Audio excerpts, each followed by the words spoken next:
Hello, welcome back to the Limited Lowdown with another Lost Caverns of Ixalan Premier Draft. Now, back to Arena here. Okay, I need to remember to come back out of the draft after I've done it and re-roll one of these. Let me see, where are we? Ah, there we go. Off we go. Off we go. It could be a long time filling up, so I might have to re-record this intro actually, because the open's on right now.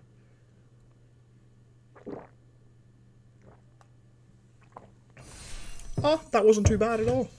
That wasn't too bad at all. I would have thought it would have taken longer with the open, but there you go. Now, recently I have not been able to escape blue-black. It's always open, it seems. It's a good deck too. It's a good deck. Huh. A lot of interesting cards here. So we've got like Spring-Loaded Saw Blades, Italia's Favor, Tinker's Toad, Captain Storm. I could take Captain Storm and try and force it, but I think that's silly, because Spring-Loaded Saw Blades is a better card than Captain Storm. That deck can be explosive, but everybody knows that, so. Now, there's no good black cards in here, and there's only one good green card, so. White's going to be a little bit fought over. There's two good white cards here in Deconstruction Hammer, and then there's two good red cards in Italia's Favor and Captain Storm. Well, I think the smart thing is just to take the Saw Blades. So it is, you know. Because they're just a better card than the Captain Storm anyway.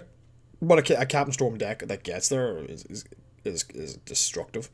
But it's not too often you get there, honestly.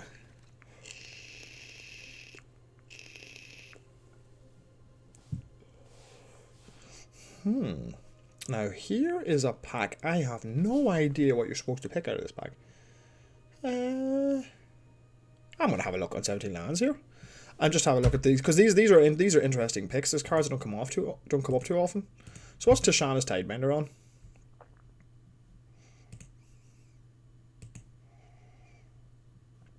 on? Okay, versus, what are we looking at? Versus Unlucky Drop, maybe?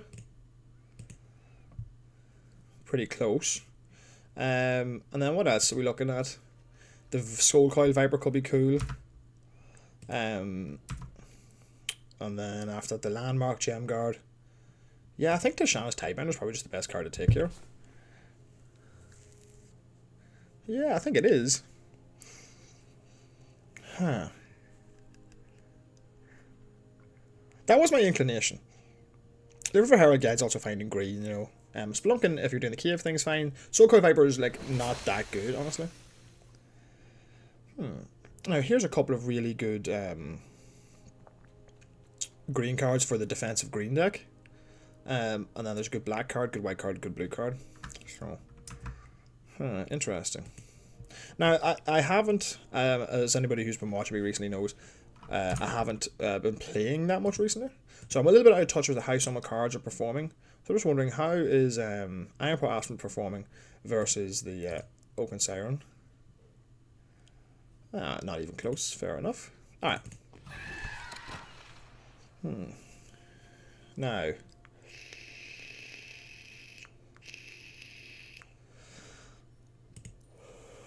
I do like having one copy of Unlucky Drop. And I remember the days you used to, like, you never had to pick it because it would just come around the whole time. Unlucky Drop's probably the best card here. Probably followed by Deadweight, maybe. Yeah, Deadweight's good. I'm okay with Dynamaton. Cosmic Blast, I will play one. But very rarely. I don't pick them high enough. I never get them. I think it's a pretty late card. It's good for the controlling decks though. I think I should play it more often, honestly. I might grab the Unlucky Drop here. I'm interested to see how Cosmic Blast performs. It's well up from where it used to be. Yeah, well up. Unlucky Drop's still better, but I need to play Cosmic Blast more often, I think. Okay, well now we're being punished pretty heavily for A, not going green, B, not going red. These are some of the best red. This is one of the best red commons, actually, funnily enough. The Scout's not good enough to take.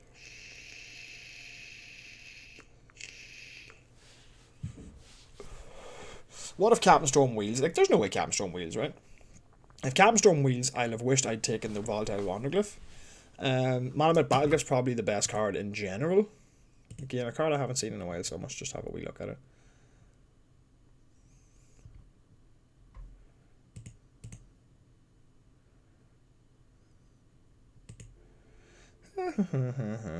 So I take the Wanderglyph, the Battleglyph, or the Marionette.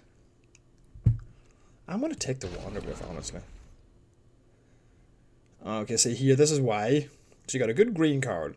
That's probably the best card to take here. Explorer's Cache has come up in value, though, big time. From what I know.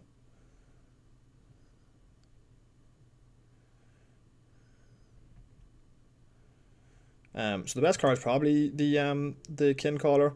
I don't think we're gonna have to fight too much. Yeah, I could have taken the Didact, or not the Didact, sorry, the Deathcap Marionette, knowing that blue black's always bloody open.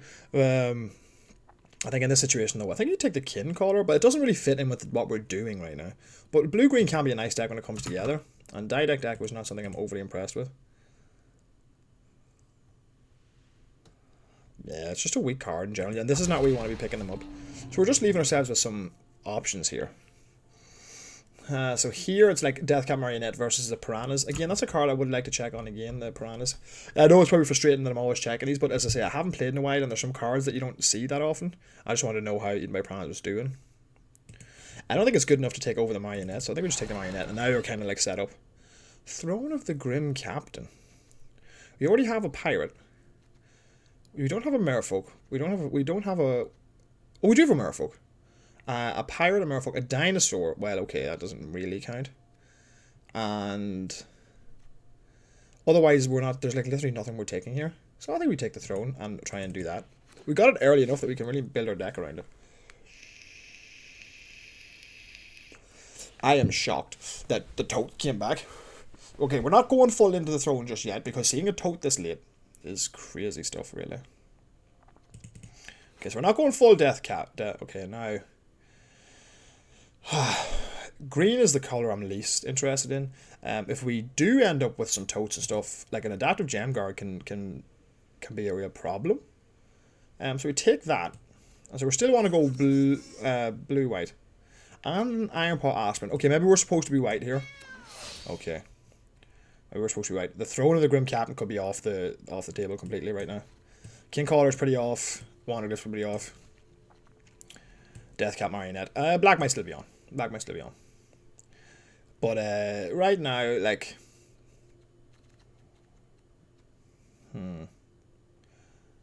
Basking Capybara, if I do blue-green Descend. Or an Acolyte of Aclazotz. For a Vampire, for the Throne. Yes, no, that's not even a question. Okay. And then, if I end up doing a blue-green sort of Descendy thing, we're not even actually that tight into blue, actually. We could be black-white here. I may have overlooked that fact. Would I prefer an Ancestral Reminiscence or a Frilled Keyworm? Let us grab an Ancestral Reminiscence, assuming that we will get another Frilled Keyworm at some point. Now, that's an interesting question. I think Chupacabra was better than the Inner Sun. So I do. But it's probably pretty close. 64.6 versus... for top players versus Chupacabra, which is probably exactly the same. 65 flat. Right. But what are we giving up if we do that? 1, 2 very good white cards. 3 very good white cards. And then... Oh, that is tough. That is tough. That is tough. That is tough. We didn't see that much black come around. Like, one Deathcap Marionette is not that much black.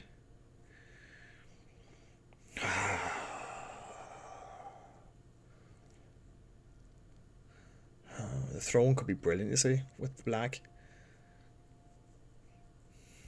No, I think you just take the 6-drop card that goes in any deck and see where we end up. Yeah, okay, I'm happy I did that now. We wouldn't really be that happy about being in black in this pack anyway. So, is it Sentry or Guardian of the Great Door? Is the question. Again, I know that's another card I'd like to check how it's doing. I don't think it's doing that well, right? It's still actually pretty high. Okay. And with the Tinker's Tote, that really helps. Oh, our 2-drops are not looking great. Oh, no, they are. So I pulled this stuff across. Okay, I think we can forget about this. We'll move it over here for now.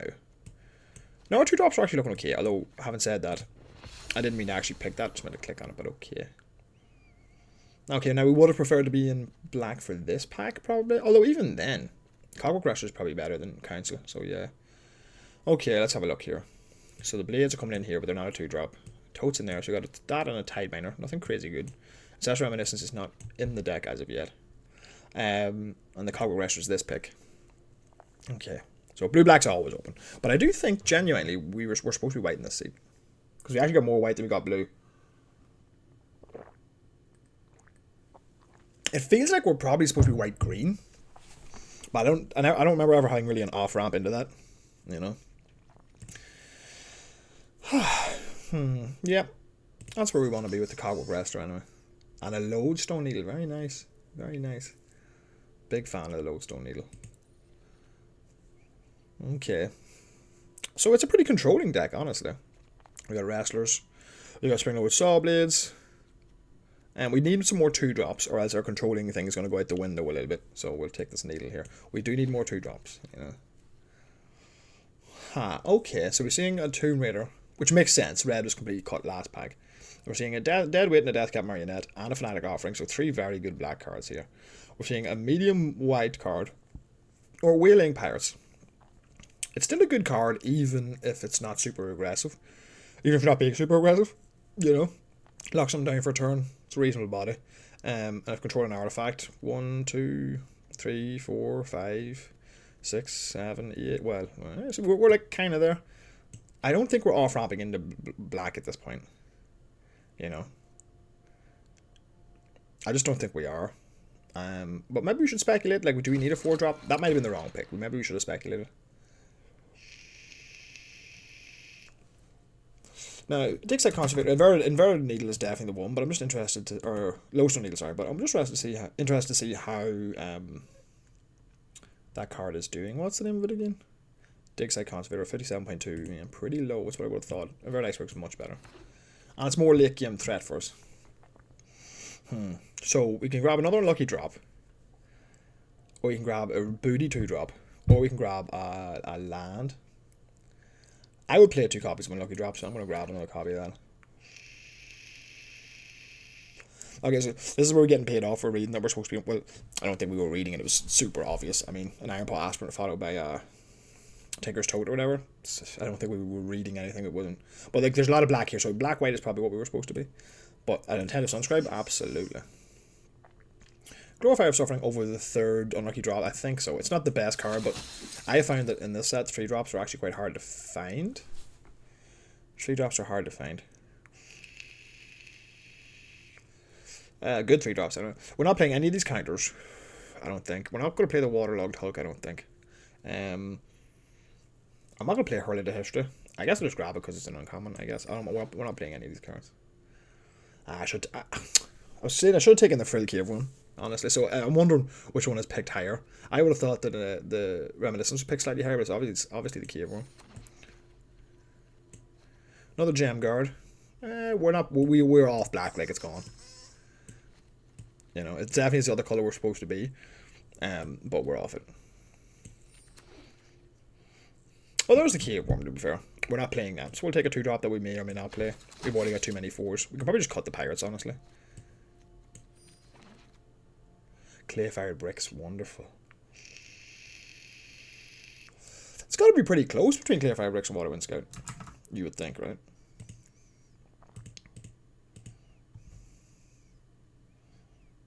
I'd say it's very close. They're the same. They're the exact same rating. Now, do I want a Scout more than I want Clay-fired bricks? Clay-fired bricks... Yeah, let's just win. It buffs our creatures, and we have quite a few creatures. And we have a lot of artifacts. I've got to feel like the Clay-fired bricks is the better card here for us, honestly. Yeah. Now I got a Master's Guide Mural. I can happily take one of those. So we're doing blue-white artifacts. Oh, nice. Okay. I'm just going to forget about the throne because I don't want to overly complicate what we're doing. And then we can take an Oaken Siren. Okay. I would love to get a second Tinkerer's Tote for this Guardian. So now I've got 1, 2, 3, 4. That doesn't really count. And that doesn't really count. So let's see. 1, 2, 3, 4, 5, 6, 7. No, it doesn't really count either. 1, 2, 3, 4, 5, 6, 7. 7 things to do before turn 2. I don't think the Pirates are going to make it. Well, maybe they will. Maybe they will. Okay. Ooh.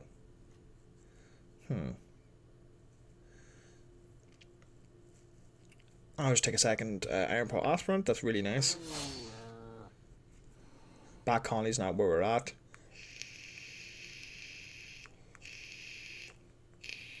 We're not going to play Confounding Riddle, I don't think. How does Confounding Riddle play? That's a card you don't actually see too often. How does Confounding Riddle play? Really bad, probably. Where is it located? Just having a look. Confounding Riddle. 58.7. That's not even the worst. Huh, interesting. Do we play a third gem guard? I mean, I wouldn't think so, but I think we take that in case we do. We do have a lot of stuff to tap, so I think 3's too much, though. We'll cut that out of there. Bartolome. Triumphant Chomp. A lot of red this side. Somebody must have got cut. I'll take Archaeologist. Might be something worthwhile. We do have a lot of artifacts that could help us get back. So, Late Tithing Blade and an Echo of Dusk. So yeah, probably white-black is where we want to be. But then we got pretty paid off for being blue-white. So you could argue you could be either in this scene. Best cards in this pack are definitely Tithing Blade though. I don't see us playing any of these cards. Like not one. So we'll just take the Blade. Oh, Brackish Plunder. We'll play one of those. One Glorified Suffering is plenty enough. Templar with Micro Tyrant. So green coming around this side. Dead weight, staggering size. Okay, so then this pack says we're supposed to be black green. Like Jesus, like what are we supposed to be? Like we did very well actually, given how confusing everything is. We did very well to get a playable deck out of it. Then the store, another all-tech Archaeologist. I did think they might wheel.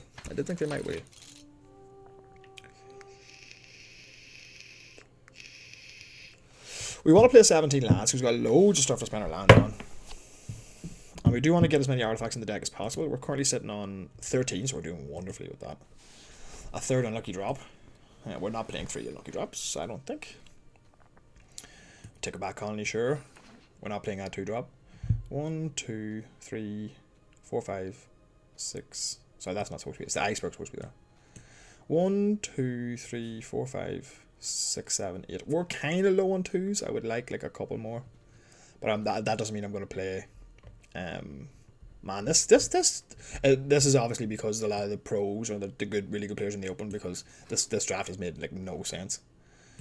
This draft has made like no sense whatsoever.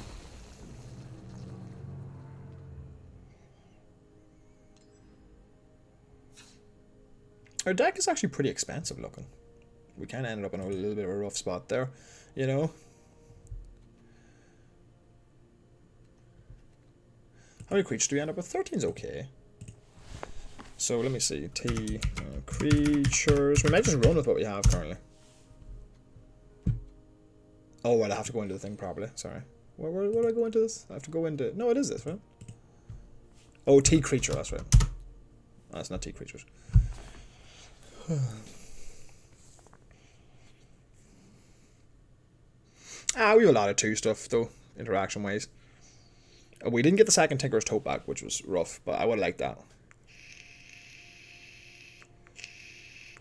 This deck might run into problems if we play against something really fast, you know, because we've got 3, 4, 7. I suppose you can consider the Needle and the Blunder interaction early too, and the Spring-Loaded Sawblades if you really need to. Yeah, so yeah, okay, it's 10 in a pinch. You don't want to fire Spring-Loaded Sawblades off on a 2-drop that's attacking you in turn 3 or something. You know, when you have 3 mana up and you didn't have anything to play in turn 2. You don't really want to Spring-Loaded Sawblades something, but you will if you have to. Okay, I haven't played with all-tech Archaeologists much, so I'm interested with this, and I would probably cut the Pirates. Yeah, well, we cut it pretty tight. 1, 2, 3, 4, 5, 6, 7, 8, 9, 10, 11. Yeah, we cut it pretty tight for playables. Like we just made it. We do have another Adapted Gem Guard and Archaeologist here, which would both be nice in our deck, and we can play this 2-drop if we needed to. So we ended up with like just enough playables. We ended up with a really good deck actually. So we did, and I feel like that draft wasn't the easiest thing to navigate, you know. I'm glad I didn't let myself get tempted by the Chupacabra, you know.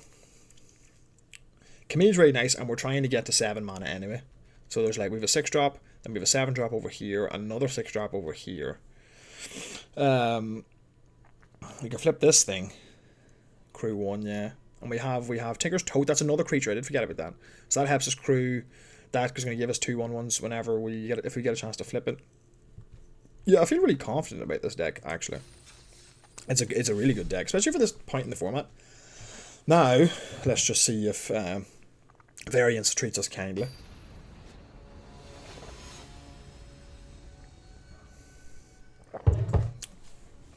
Because I go first. Yeah.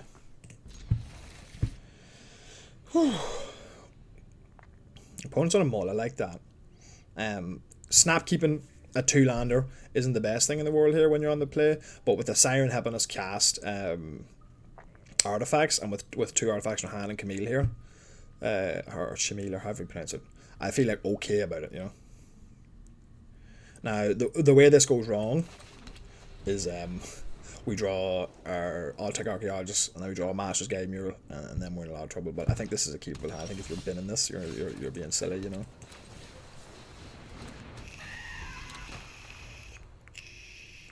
Like, sometimes you just gotta take a chance on it.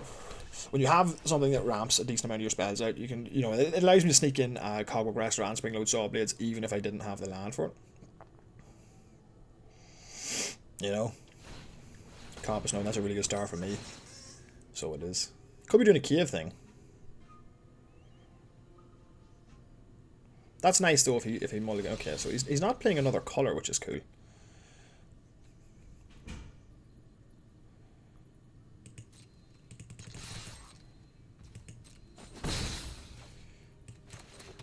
Now, unfortunately, we don't have the mana to keep up Saw Blades and the Sunscribe.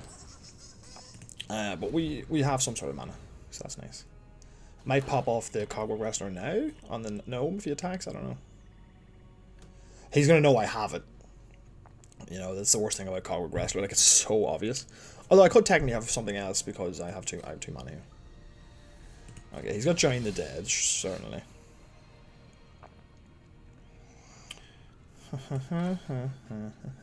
I think we just spend our mana and tap down the Compass Gnome here. He's got Join the Dead, but I kind of want him to kill the Wailing Pirates, not the Siren, because then I can cast Camille next turn. I want him to kill that. Or even the Sunscribe, I don't care what you kill. Bird Iceberg, well, oh no, I do want to hit a land next turn if I can, so I'm going to bin that. Bottom that, I should say. Okay, he's got to Join the Dead something, right? The Pirates, I assume. Oh no, he's just going to cycle for the island. Okay, that's kind of cool.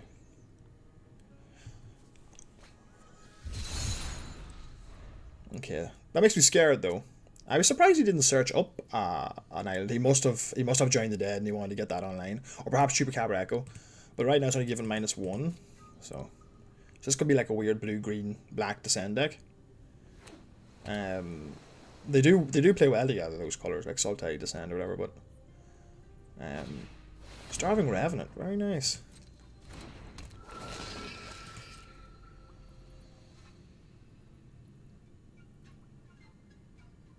That's pretty cool. That's a nice card. So that's what he got the thing for, the that's what he got the oh, he binned an Echo of Dusk.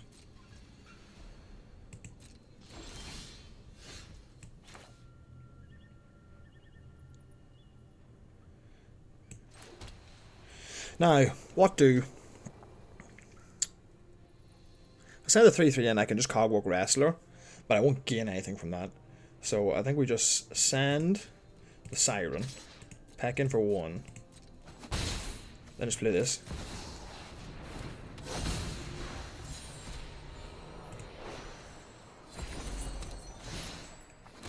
And now, provided we can just not take a huge amount of damage, we should win this game. Now, he's got a lot of cards in hand.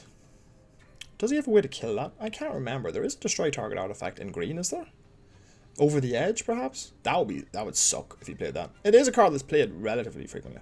But if he has no way to interact with that, we're just going to get a free card every turn, you know, and we're in a very strong position, so it's going to be difficult for him to push through. Best thing to do here, Bird Iceberg, okay. So he's trying to draw something. So even with the sort of even with the Revenant out and drawing a card that turn, he doesn't have much. He's hoping to hit a land, I think. Perhaps. Yeah, he's hoping to hit a land, yeah. Okay, we got lucky there.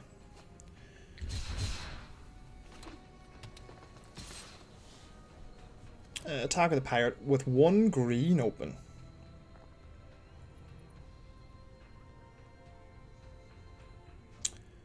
Do I just take this trade? Is there anything for 1 green that I should be worried about?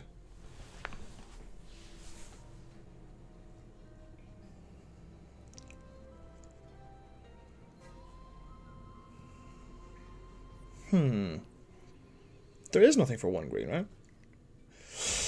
I guess we go pirates and sunscribe, I guess. I don't think there's anything for 1 green.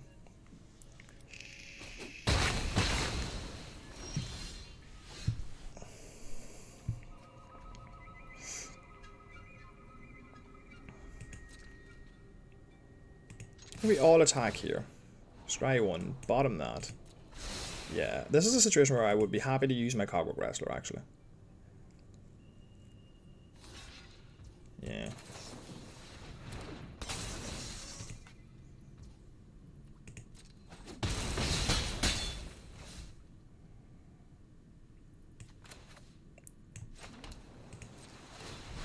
And discover 5 for free. That's a nice one. I have to tap stuff though. Funny enough. Okay, so we'll tap that. Tap that. Tap that. Tap that. Submit 4. Boom. Now you got a 4/4 flyer. Yeah, this game's pretty locked up. Decent hits off the Inner Sun here. With the Toad and the Guardian of the Great Door. It's pretty good.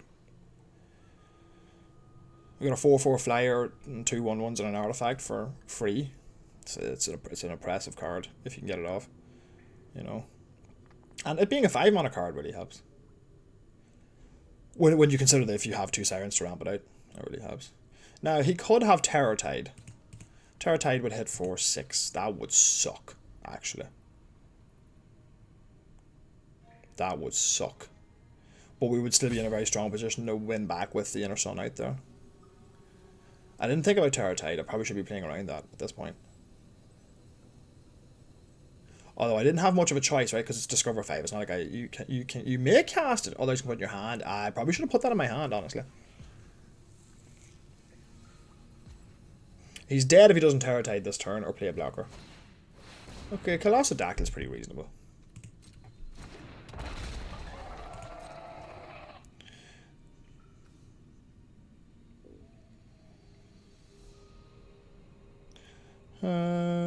I could flash this in and start crafting.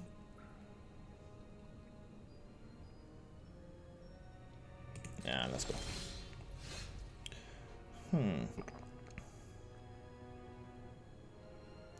What if I just send the whole lot, right? What if I just send the whole lot?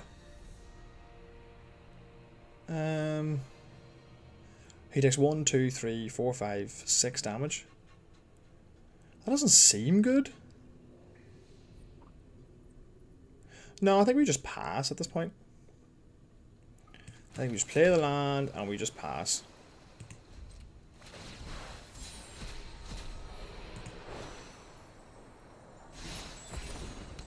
Excellent, because next turn now we have a creature that can actually attack 3. That's beautiful. He's going to want to flip the Iceberg this turn, I would think. I can tap 1, 2, 1, 2. Yeah, okay. There's no point throwing away our entire board state when we do have like answers to this. Springload Sawblade is a little awkward here, but we do have a Lodestone Needle, we have a Brackish Blunder, we have an Unlucky Drop. I've got to feel like our deck quality is a lot higher than our opponents, you know, because we're seeing Compass Gnomes, but at the same time our opponents had to do a lot of cycling, so.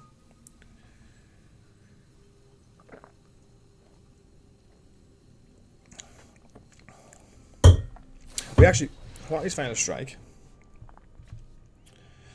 Yeah, nothing to be done. Nothing to be done. Springload Sawblade is kind of dead in my hand here.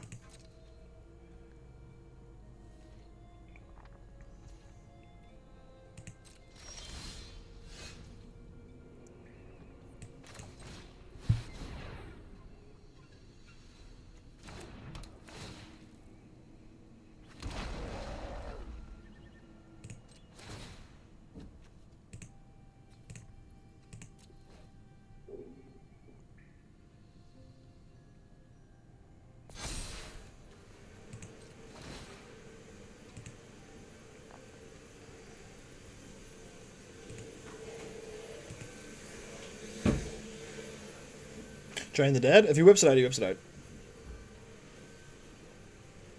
I don't mind if he whips it out, like.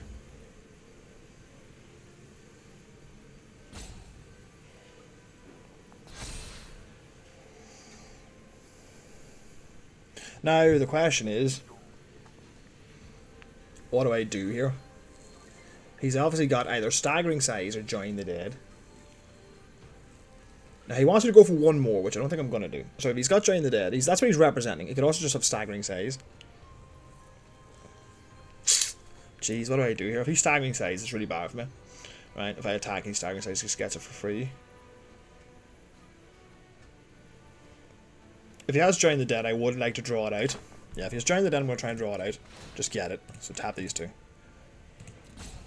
Now, if he's Join the Dead, he's going to use it now. If he just has another chance. Oh, he's looking at his graveyard. He might have another chance. Right, at this point...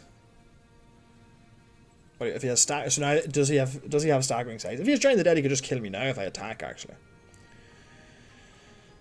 No, I'm just going to pass the turn for now.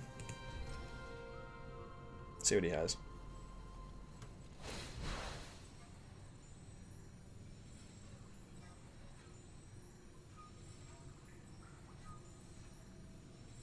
Join the Dead doesn't kill it from there. Yeah, sure.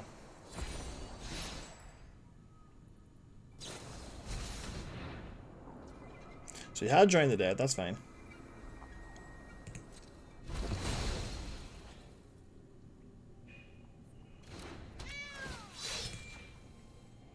I put it on my 5/5. And then we end the turn. Okay. So he had Join the Dead. I figured, I'm surprised he didn't crack it off. He probably wanted me to invest as much as I could, but me tapping in a couple of 1/1s when he's not attacking anyway didn't make much of a difference.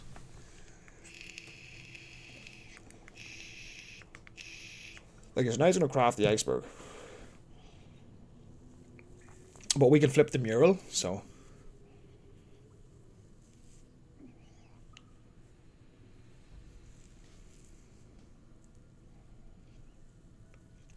What are we looking at? 22 cards in library versus 21. It's a lot of mana to spend. Yeah, okay.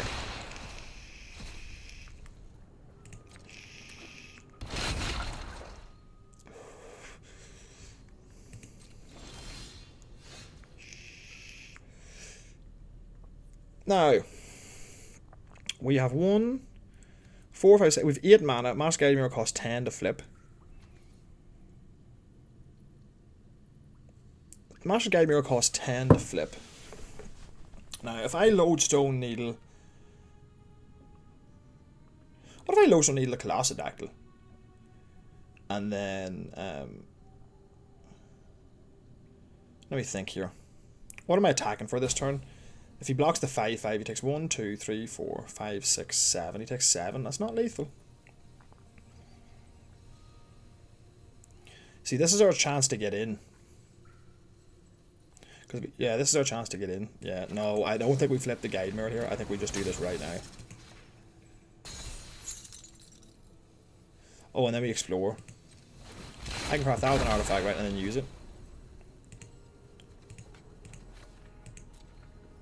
Yeah, that's the right play. That's the best way to use our mana here. Then activate this. Target creature I control explores. Put it on... let's put it on our flyer. I know that's kind of like risky because that's the card he wants to kill the most. Ah, boo. Okay, we whiffed there. Next though. Everybody gets in. Scry 1, bottom that. And now he has to jump the 5/5 or he dies. Right. No, you just die if you do that, right? 1, 2, 3, 8, 9, 10. Yeah, you die if you do that. You have to jump the 5/5.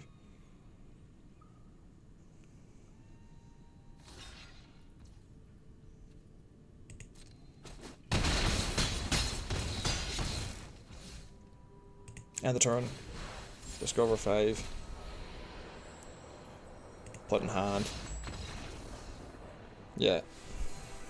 Couldn't really afford to play around Terror Tide there anyway, I don't think. We were too, you know. He almost locked us down, man. Colossadactyl is so good. So it is.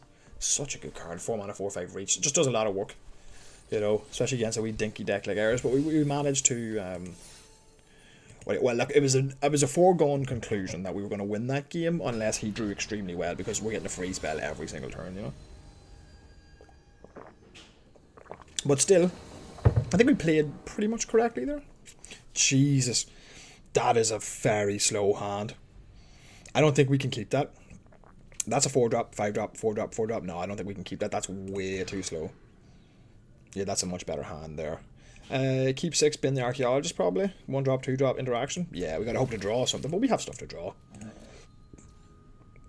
Yeah, we have stuff to draw.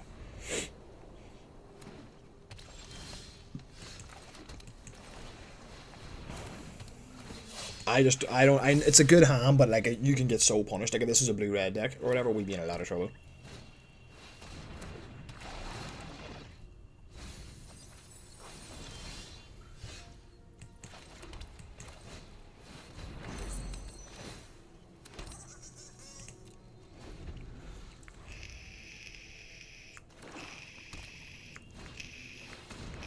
Whiff. Please whiff.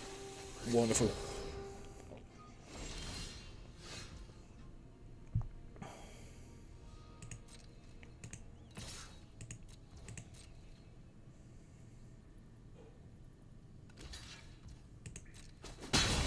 Oh, he wants stuff in the yard. Okay.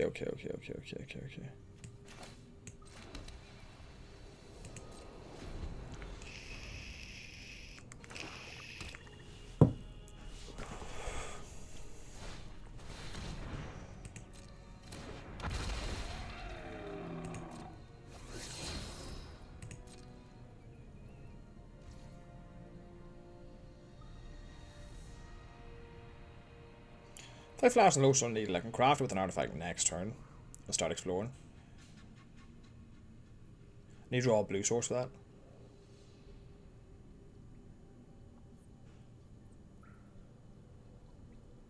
Yeah, let's do that.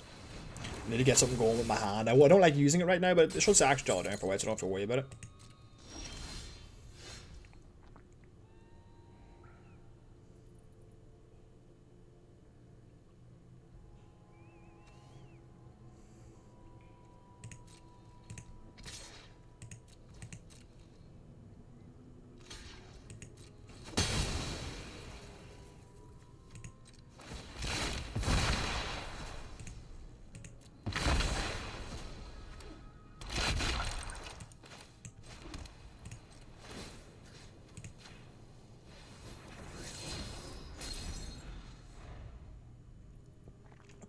This leaves the Blackish Blunder turned on pretty well. What is in his hand? He wants to trade off like mad. Another chance. He's milling it crazy. Oh my god, Marionette dot deck. Oh my god. Right, so we don't need to worry about this Iron Paw Aspirin anymore.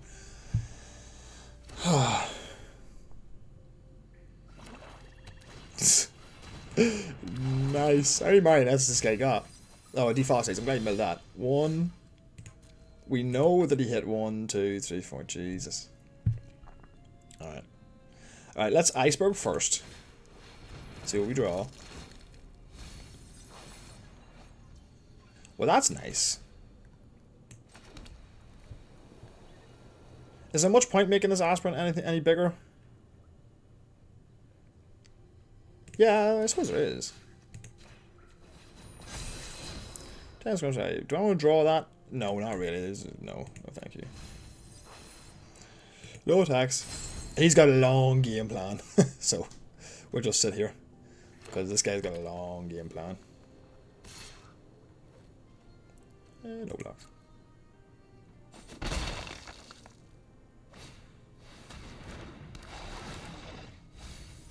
Oh my god, he's got more. Oh, Bringer, that's rough. That's rough. Now, we could just slam Camille now. But I'd rather just... Well, no, I can trade for the Axe Jaw, actually. Yeah. We want to play the long game here. Oh, we have enough mana to do this. No, let's just leave it as it is. If he has a trick, we're not getting past the Axe Jaw anyway. So let's just play this game.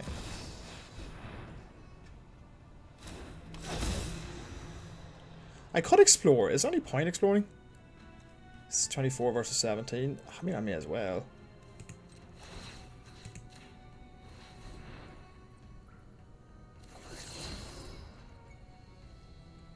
Attacks. Discover 5. Yeah, that's perfect. That's what we want. We want a nice little flyer. Although he's got a poison dart right now. So. Right, he could run a double bringer. He could have another chance. He almost certainly has another copy of another chance.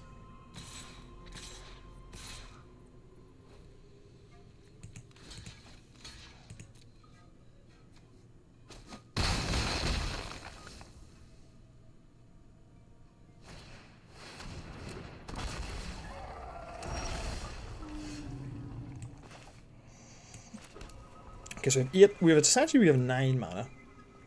May as well get in for a point of damage here. He can't activate the Dart Frog, right? It requires 2, yeah, so we can get in for 1 point of damage. So I want to keep the Unlucky Drop up, and I want to keep the Brackish Blunder up. Now the Iceberg costs 6 to flip. I need an artifact for it. Nothing. Oh, I have an Nintendo Sunscribe, okay. The Guide Mural gives me a 4/4, which I kind of need. And then I can Unlucky Drop something, yeah. So we'll just do Master's Guide Mural. Get our 4/4. End the turn. Discover 5.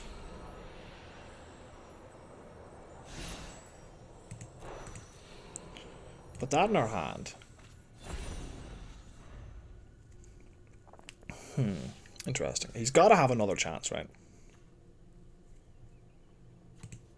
He's going to be bringing back like a Pathfinding Axejaw, 2 Deathcap Marionettes, Riverhead. It's not even that good if he gets the bringer back.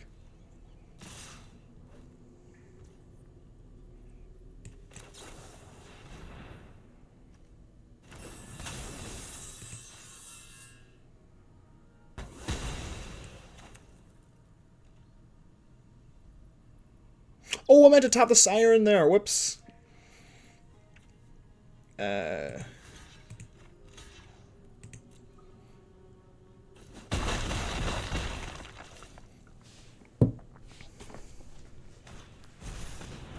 Yeah, so now he's going to return the thing to his hand, the bringer, right? Yeah. But what am I supposed to do? Take 5 there? Like this? I don't know.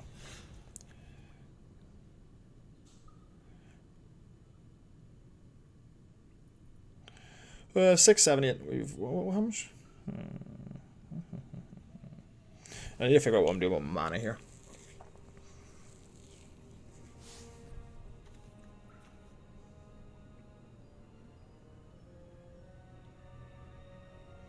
So a smart thing to do is like just bounce the bringer back to his hand like straight away. What's he getting back? He's getting back a Bristleback, an Axejaw, Marionette.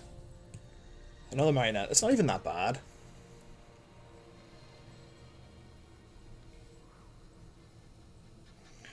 Okay.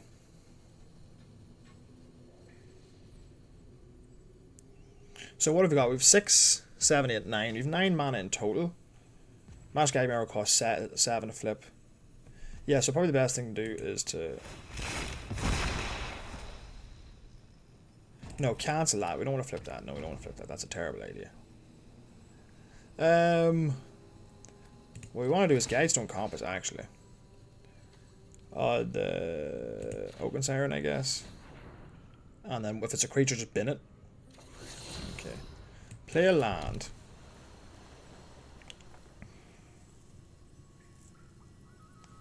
And then I guess we want to flip this. Yeah, I guess we want to flip this. So we do.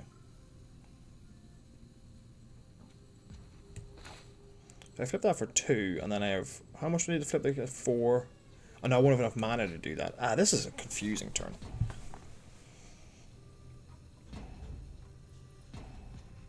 This is a confusing turn. There's like, we don't really want to do anything. I'm just going to keep both of these up, I guess. Yeah. Should have attacked for a 1, actually.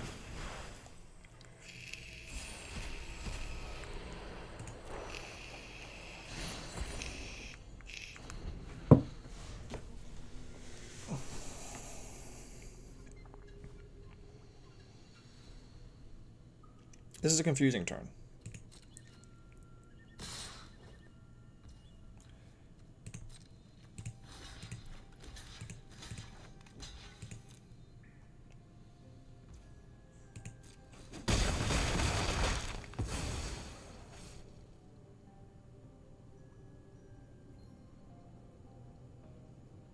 trying to think what the best way to play around this is. Resolve, yeah.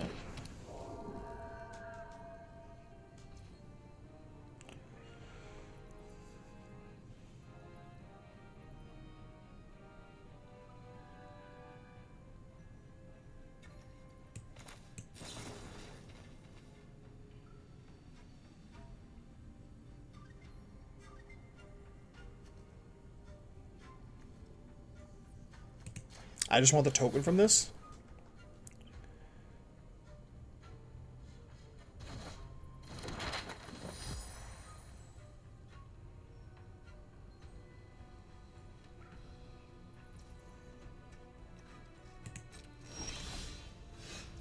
Okay, a double unlucky drop. That's nice. Let me see. Oh, Jesus, this is tough. I think the smart thing to do is we need to bait him into using it, but it needs to like work out for us as well.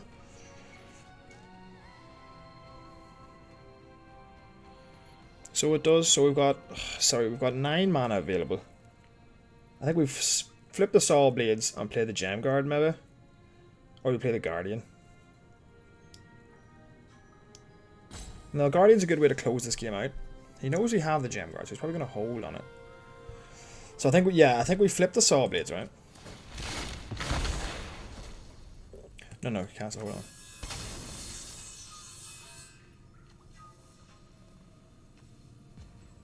No, I think we're going to cast the Guardian, because we need to block that 2/2 or we're going to die anyway.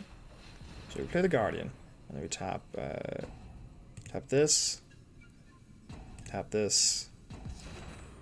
Did I pass my entire turn? What the hell? Oh no, I can still do it afterwards. Yeah, sure, send him in. I'm trying to think. I'm not genuine. I'm not roping in badness. I'm trying to think what I'm doing.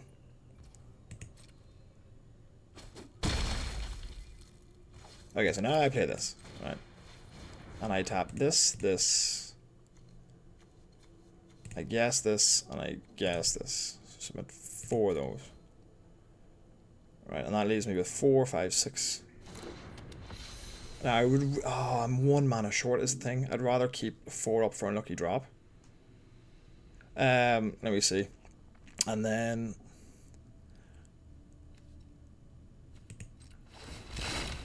craft that with an artifact, I think, and craft it with this thing. So I'm at 1. Because I want to keep every artifact I have in the bin so I get a couple of creatures back.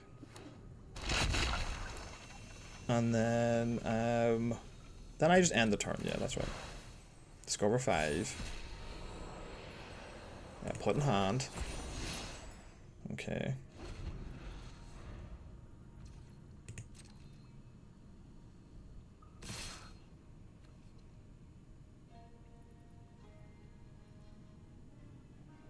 That's fine. These creatures are all dying. Yeah, anything that dies now is good for me. Yeah.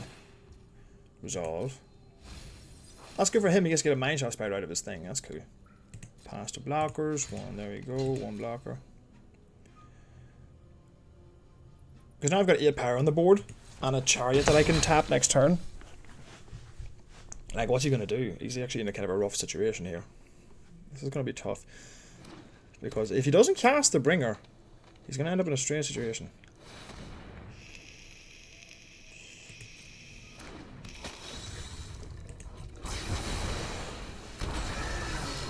That game's just over, right? Look at that. Well, you want to... Okay, well, a lot of those triggers are Deathcap Marionette triggers.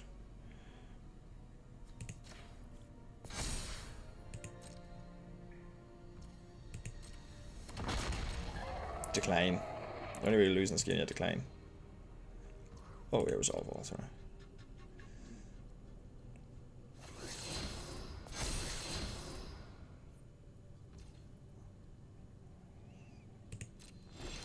Now the question is, in this situation, can we win? Right? And I feel like we can win if we're a little lucky. So, we don't have the mana is the problem. We're actually pretty tight on mana. 6, 7, 8, 9. We have 10 mana available to us. We could flip the Guide Mirror. That's going to be expensive. And we need to keep it. Okay, so that's going to cost 7. I don't think that's smart. I think we want to play the Gem Guard, the Aspirant, and hold up on Lucky Drop, bounce the Bringer. Yeah, that's got to be it. Gem Guard. Oh, I've already messed up. I was supposed to tap the Siren for that. So now I'm on 5 mana. So we forget about the Aspen for now. And then, what do we do? What do we do? We activate this guy. And we tap. Submit 2. Tap. Submit 2. And then see if we weren't in such a crappy situation. Yeah. Now we're losing this game anyway, but we'll try our best to win here. Discover 5, hit me something good. Oh, if I had had that earlier, oh my god.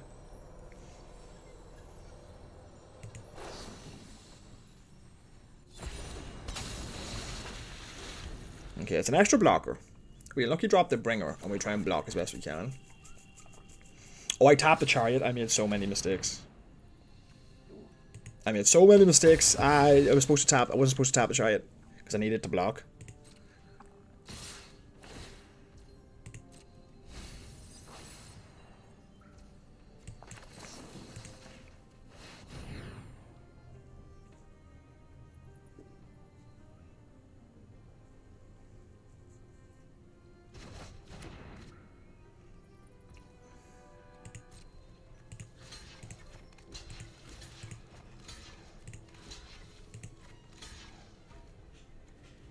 And then we're taking 2, 4, 5, 6, 7, 8, 9, 11. We're dead no matter what way we block here.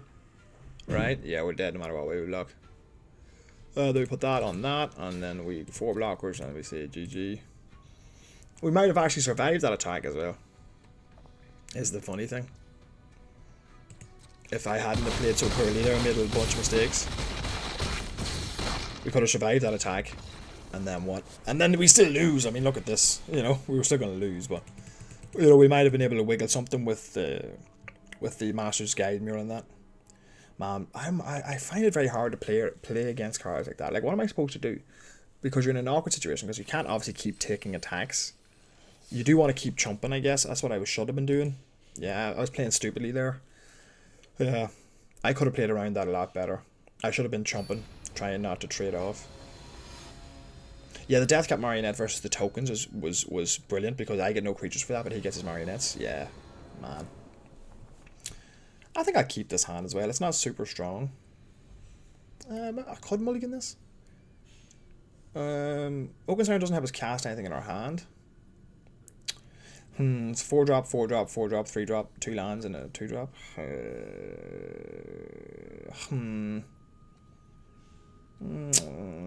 I think we'll mull that. Yeah, that's worse. That's literally worse. That's always the fucking way too.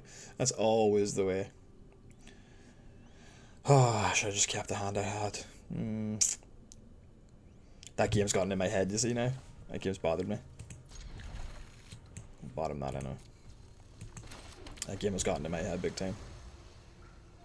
So it has, because I know I didn't play it optimally. Ah, look at this. Should have just kept the fucking hand. But I feel like it was a pretty medium hand, like.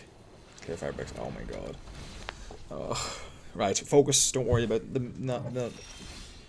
Yeah, look at that. Wonderful. No place for turn 2 and turn 3. I'm so dead. I'm so dead. Oh my god. Right.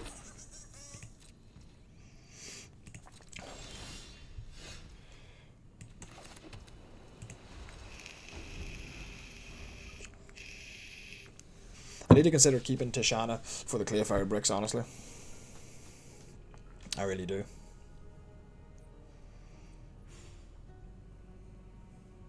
It's a long way away though. 7 man. I don't know if we can afford to keep it for that long.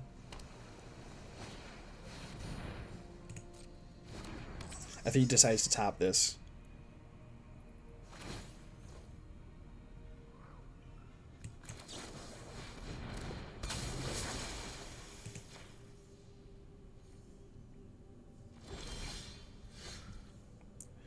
I don't control an artifact, so I think in this situation we just pass.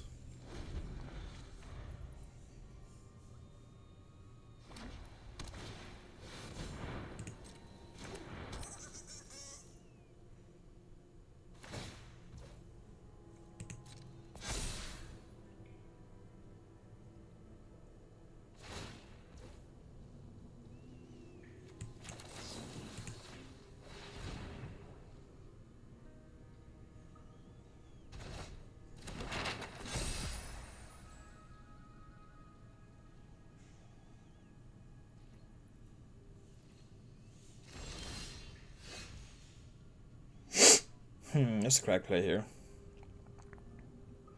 Explore, I think, is the correct play. But the question is, do I want to explore on... I can afford to take one hit from that. Do I want to explore on the Siren? If I pay 2 mana, play the Siren, then explore, draw a land. I really need to draw a land. Or go Waylaying Pirates and tap that guy down for a turn. But I feel like I probably should try and hit a white source here. So let's play the Oaken Siren. There we are.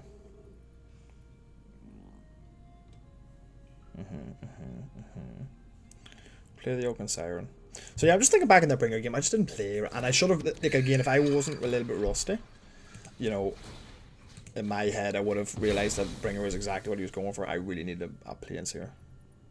Did I play a land this turn? Do I want to play? Do I want to keep a 2-drop Oaken Siren? No, let's bin that for now. Actually, I kind of need to hit a white source here. So, no attacks. Yeah, but as if I wasn't rusty, I probably would have played around that a lot better. It didn't. I was trying to think what he had. I just couldn't think of it. Now he's going to spread his threats out, which is smart. We do have 2 unlucky drops, so we can handle this, but we don't have that much time. So we don't. Problem is he's now at 6 mana. And he's going to flip the Clearfire Bricks, and then he's going to have freaking 4 2/2s, a 7/7 or whatever, an 8/8 and a 3/3 or 4/4. That's smart because now you can just attack. Yeah, mulliganing that hand kind of killed me, but it didn't feel like a strong hand. Like I don't know if that hand would have done much better too. I know it needed a little bit of help, but Spike on top of that. Yeah, okay, I see how it is. I see how it is. Oh, there's a white source anyway. Best job right now. Not much, honestly.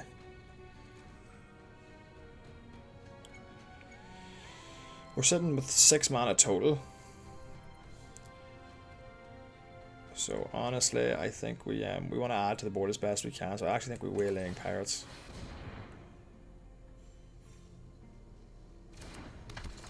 Tap down this gem guard. That'll help us slow things down. Now we use this to play a Sunscribe, just to get our board built up as best we can. It means we're getting packed in the air. Do I want to keep this 3/2? Do I want to attack? No, I don't. I need to be able to block as much as I can. I can put 8 power in front of this, but it's not going to matter. I need to draw an unlucky drop on soon. We're just going to flip the Clearfire Bricks now, and we're just going to get absolutely body, because he's got a 2/2 flyer, 4 2/2s on the ground. Then a 6/6 and a 6/6 and a 7/7 without any of this stuff. So smart.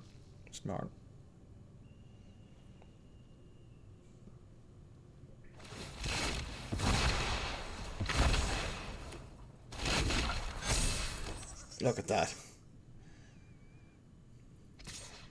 Yeah, that actually works out pretty well. It's only an 8/8.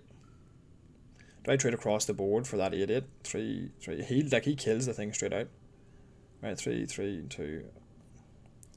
Am I ever going to get a better chance here? Probably not. I'm never going to get a better chance. I gotta take that trade, I think. Like he could have just like tapped the fucking 2 2/2s and attacked, and I would have had nothing I could have done. But here I have the ability to stop this from happening. Okay. Yeah, I'm trading 3 creatures for it. It's not ideal, but what else am I going to do? Because I already need 1 unlucky drop for the stat of Gem Guard. And I need to be able to add stuff to the board and quickly. You know? The mirror's going to help with that for sure. It gets me a 4/4, which can hold back some stuff. I'm at 12 life, though. I can hold back the Siren, though. Okay.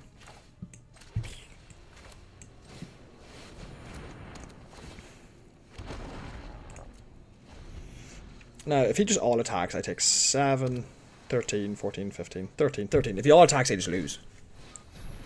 Well. That'd be that. Alright. So our opening hand really hurt us, but at the same time, or that mulligan decision really hurt us, but at the same time, I don't feel like there was much we could have done there. Kind of got off to the race just really nicely. Clearfire Bricks into Tinker's Tote. Into that, and we held him up as best we could. 2-1, that feels so, or 1-2, that feels so bad. I feel like if I'm trying to think how I'm supposed to. If I think he's got Bringer, I'm supposed to not trade. I'm supposed to like chump. Yeah, this is reasonable.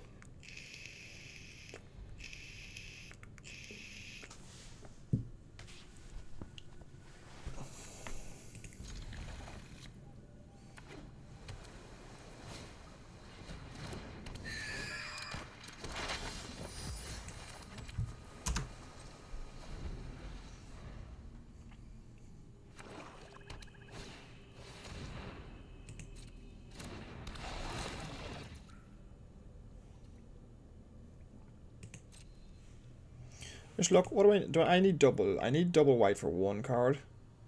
I don't need double blue for anything. So I actually think I'm going to get rid of the island. Yeah.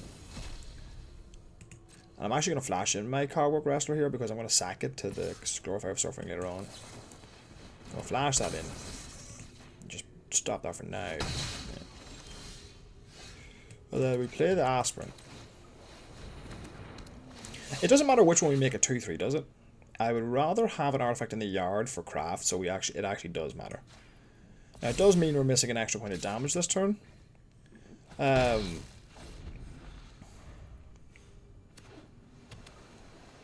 does mean we're missing an extra point of damage this turn. But I'd rather have the artifact in the yard. Glorify of Suffering. Extreme Phantom is fine. Yeah, sure thing. Then we'll play this. Glorify of Suffering. Sack this. Throw a counter on these two. Send the 3-4 in. He's not doing anything on the ground anyway. Okay. Now, we do have quite a few Tithing Blade. Each one sacrifices a creature. Rough. But what do? Oh, don't double Tithing Blade me. Just don't. If you double Tithing Blade, I'm going to be very sad. Now, technically, we're in a winning race right now. You might want to keep that artifact around for the... You might want to keep the map token around for the Tithing Blade, just to flip it into the Consuming Sepulchre. Sepulchre. Hard to say. I wouldn't crack it. He's smart. He's smart. Nice. Now, if he doesn't have another play... Or actually, well, he has some sort of play. Okay, so next... I'm going to send my 4-3 in. I'm not sure what his play is. Even if he has like a Cogwork Wrestler or something, it doesn't do much. He could block and then he could have... Oh, he just has that? Okay, that's not the worst. That's not the worst. Now he's got 5 mana to flip the Tithing Blade though. But this is actually a pretty good draw for us. Honestly. Yeah, he's just going to chump. Yeah, fair. It's a pretty good draw. The Siren's actually a really good draw for us. Because now if we draw a land next turn, we can play Camille. The Inner Sun. So he can't make the Siren a 2-2 without making flipping the Tithing Blade, yeah. So we could be able to just pure pressure this guy. Yeah, okay, that is the smart play, I think. Oh, Tithing Blade is craft with creature. Oh, I'm an idiot. Why did I think it was craft with artifact? Huh. That's a good one though. Yeah. Why did I think it was craft with artifact? That's kind of it. Next. I send. Send all day. Why didn't he attack with his Phantom? That's strange. 2 life's gonna matter a lot here.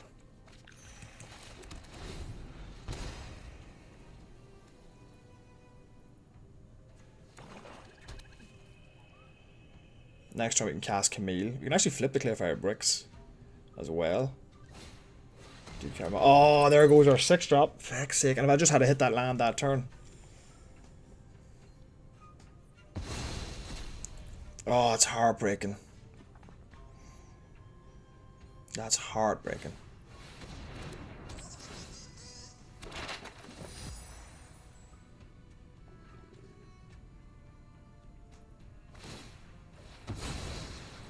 I would have put it on the bat, honestly. Actually, much more lifelink. That's heartbreaking.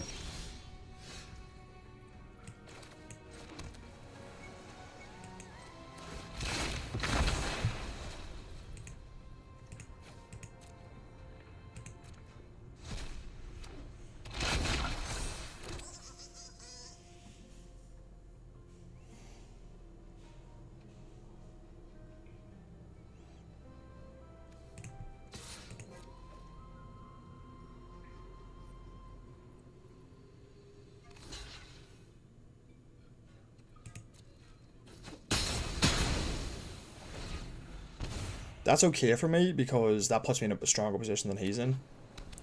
You know, I get 2 of his creatures off the board, but I still have 3 2/2s that can attack. And now these can all attack past the Cavern bat. Even if it is a 2/2, it doesn't even make a difference. Yeah, it's not even a 2/2. So I just send the boys in now.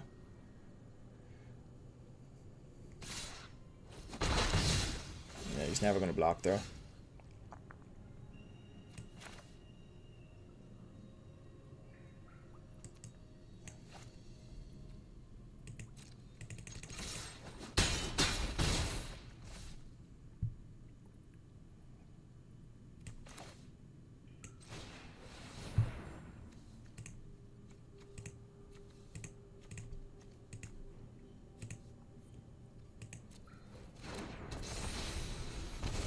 Okay, we're in a strong position now from where we started out in. But he's got to have drawn something, you would assume.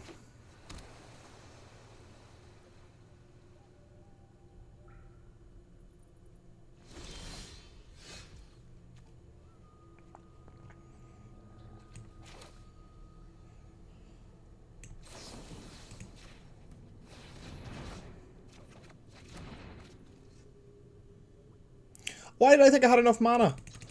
Oh crap, I thought I had enough mana.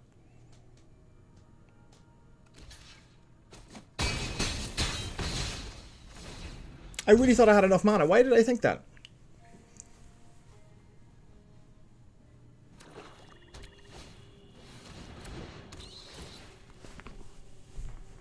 I thought I had enough mana. I don't know why I thought that. I thought I had enough to just pop it right there.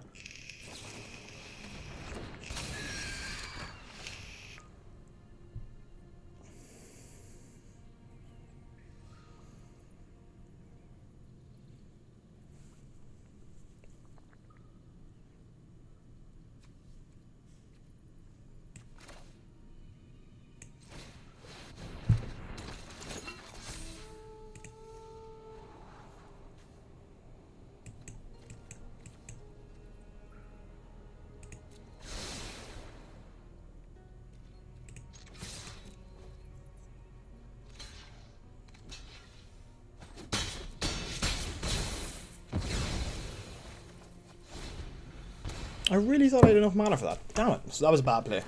And he's obviously drawn all lands per guy. Per guy, he obviously drew all lands. He drew 10 lands that game. We only drew 6. That was like... But I feel that feels better for like how we lost the last game. So that worked out. Per guy. Must remember to count my lands better. Because the plan was to just Braxmore that, play Camille, so he didn't, you know, and then that would lock the game up big time. Huh. Whoopsies.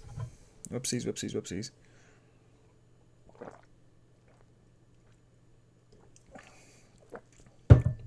Still going back to that Bringer game. Like I said, you identified that it's the Bringer. That he's obviously trying to get stuff in his yard. Right. Straight away alarm bell should have been going off. I said if I was sharp and on it, I would have remembered that. Because that's the only card that really makes sense to do that. And then what you do is you just start at least making sure that your creatures are trading with their creatures, you know, so at least you're both getting stuff in the yard. And then you got to try and chump where you can. So I should really have stuck like a 3/4 in front of the death touch, you know. I should have just chumped that axe jaw all game. So that was like I played that game entirely wrong. Entirely wrong. This is actually a really good hand. I want something on turn 2 if I can. Nice. This is a really good hand for us. Okay, perfect. Our opponent's doing super slow stuff. So hopefully we can win this one. This is a strong hand. Oh, well, it's just getting better all the time. We just play the iceberg now. That worked out pretty well as well, actually. So next turn we play the Tote. Scythe-Core Raptor. Oh, that is a good card. So maybe we don't. No, we let him attack because we want to play that in my turn. So I think in this situation we just play the Siren. No, I meant to play the Tote, but actually no, we do want the Siren for mana. Actually, sorry, we do want the Siren for mana. Because next turn we're going to Saw Blades on my own turn. Yeah. That's right.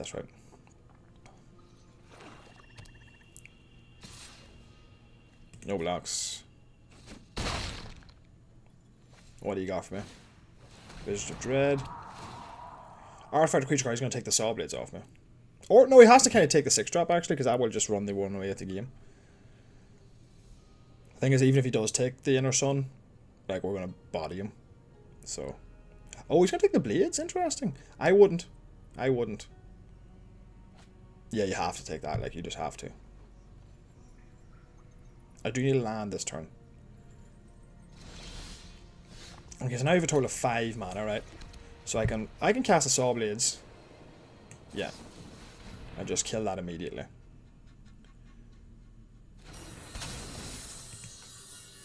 He might have a Braid. I feel like he's got a Braid.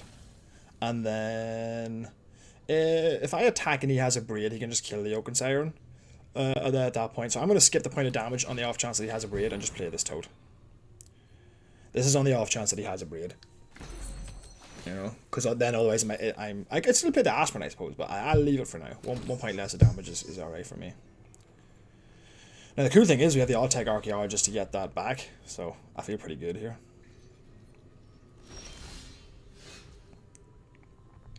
So a smart man would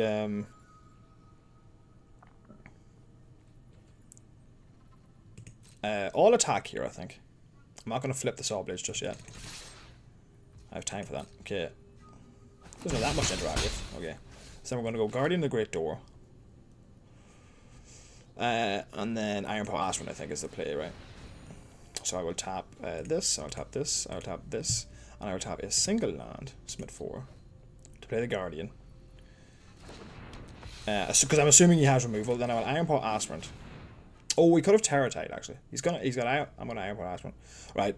In that case, yeah, he has something, bit of Triumph Fair. I figured he would have something like that.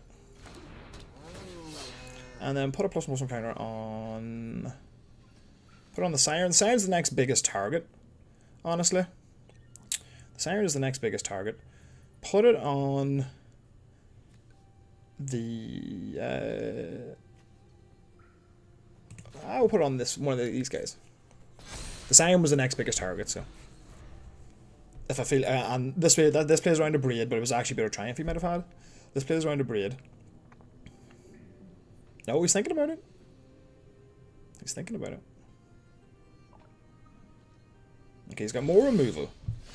So at this point, do we have any artifacts that we can mess around with? At this point, let's next to combat, and let's just attack with. No, attack with everything. Actually, I'm not tapping anything here, am I? No, all attack. Next to damage, boom, boom, boom, boom.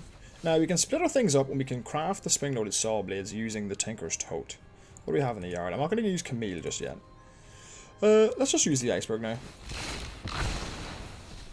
Craft that with the Tinker's Tote. Submit 1. Boom. Make a 6/6. This is going to really tighten. This is going to really stretch his removal, you know. And then, in case he has discard, I'm actually just going to pass. Terror Tide does not kill us. He only has 2 permanents in his yards. Terror Tide like kills a lot of stuff, but doesn't kill the Titan, so I'm not going to play much further around this. Yeah. Fair, fair, fair. We're not actually stretching his removal that much. Being able to use that was really nice. Well, he didn't know what I drew, but I was about to get messy. So it was about to get very messy there. I'll probably play the Altec Archaeologist, get in. Yeah. Huh. That was a strange one. Our draws simultaneously lined up well and poorly in a strange way. Like that's why trading 1-for-1 and removal so hard.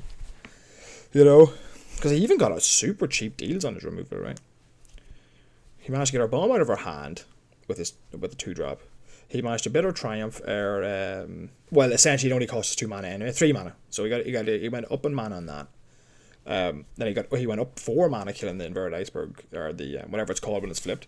You know, so like he was making favorable exchanges the whole way through, but he just still couldn't keep pace. You know, it was kind of cool because our hand had like 2 really nice ways to go, 3 really nice ways to go, because we had the Tinker's Tote into the Guardian of the Great Door, which is a really nice play, but then we also had a Glorify of Suffering, that could make value out of the Tinker's Toad as well. And then we also had the Inner Sun, which was just going to win us the game outright. I don't know if that was in our opening hand. I don't know if that was in our opening hand or not. No, I don't think it was. Good hand here.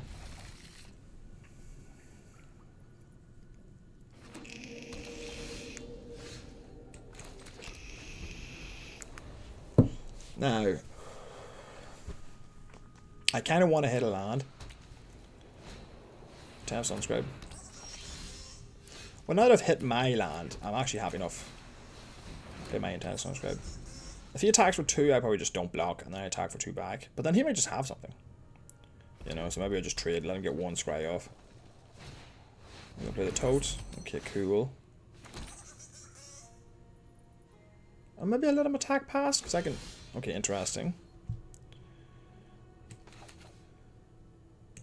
The right place to play the Toad here, I think. Do I want to get my scry off? I would like to hit it. Do I want to get my scry off?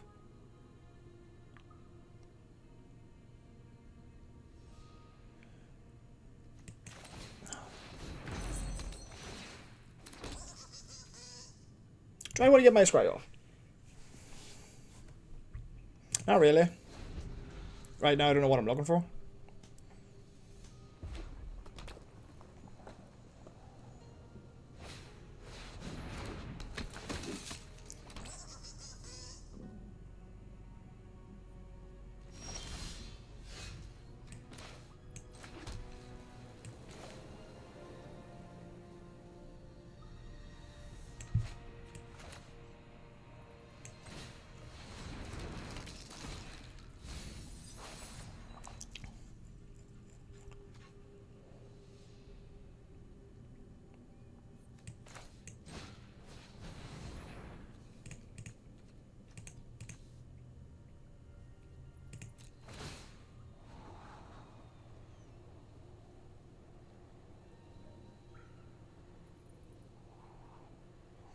No, I want to hit something better than that.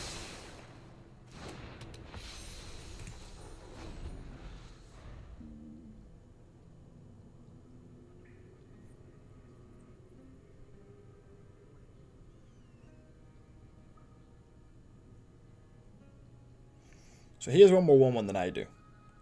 But I have a bigger flyer than he does. I suppose the Siren would have let me flip the Iceberg earlier. But I'm going to get there anyway. I'm on 5 mana. Like, I'm going to get there.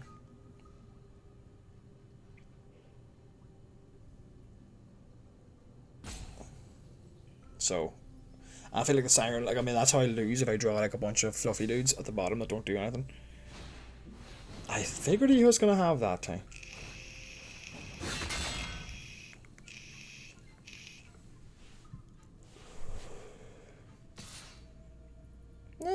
Okay. Okay, I'm okay with this still.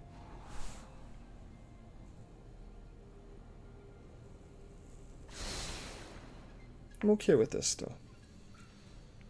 No blocks, take 5.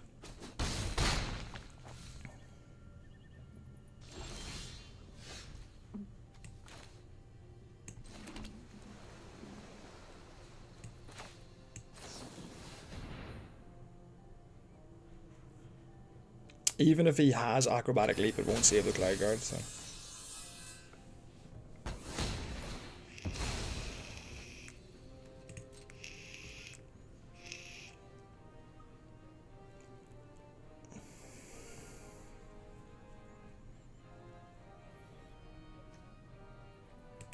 Yeah, see, that was a much better draw than the thing. So, I'm just going to pass here. I'm not going to attack.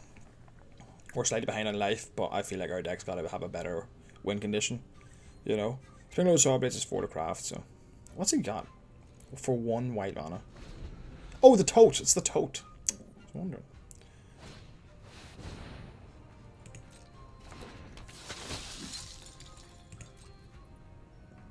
Now, can I Tishana's Tidebender after he sacks it?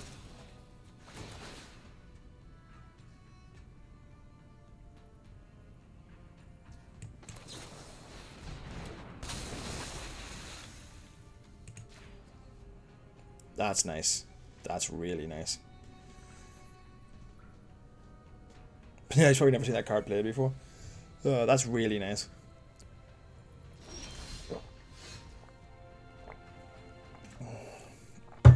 Now, what's our play here? Is the question. Well, okay, I would have liked the extra land at this point. What's our play here?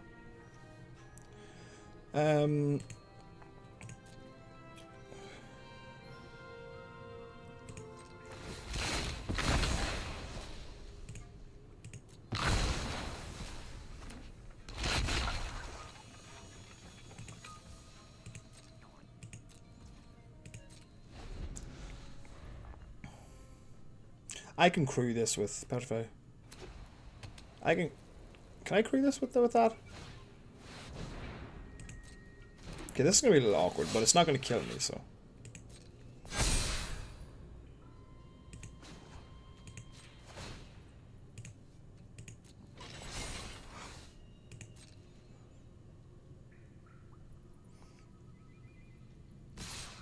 Well, what am I taking here? 9, 13.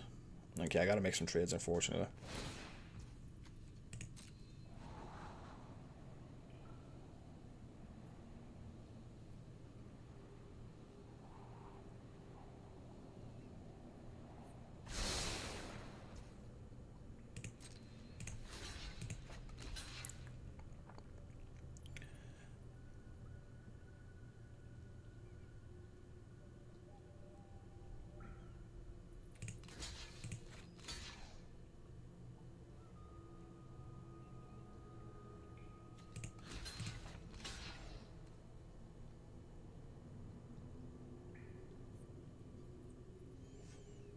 How much am I taking here? I'm taking 6.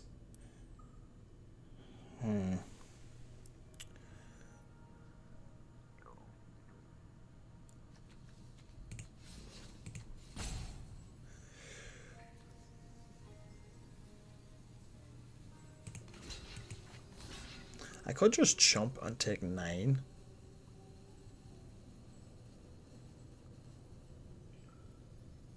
Yeah, I'm gonna do that.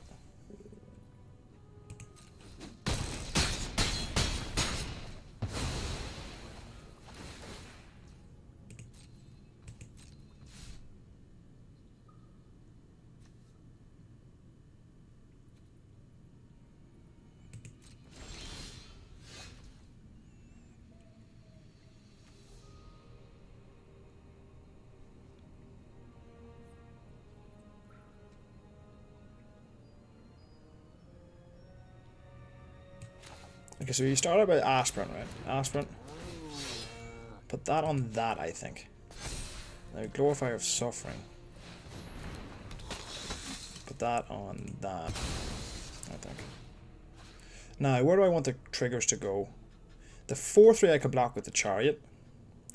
So I want something that can block the 3-2 pretty well. Oh, I don't have anything to block 3. Well, I could just trade, though. So let's put a counter. Let's just put a counter on both of these guys.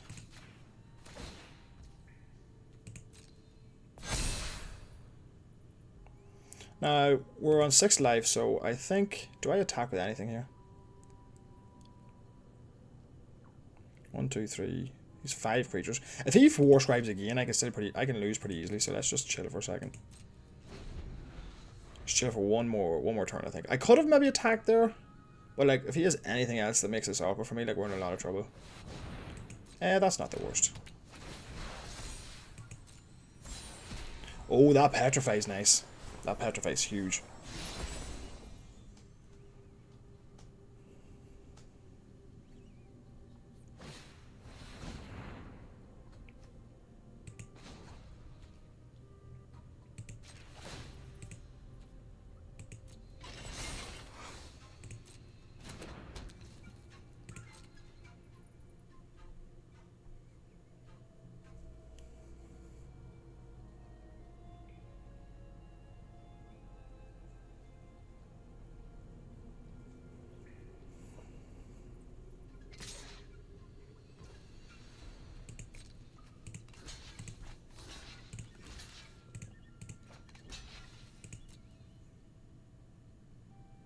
I'm taking an extra point of damage this way, but... So now I'm down to 5.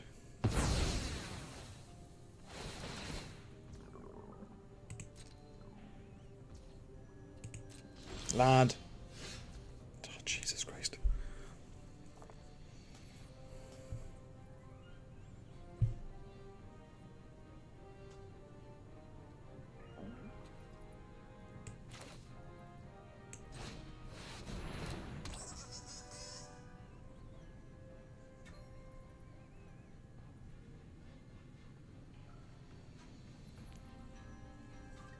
Gem guard on the glorifier. And the iceberg, yeah, perfect.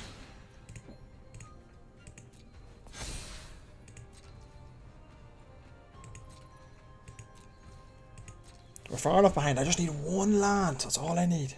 Just one land.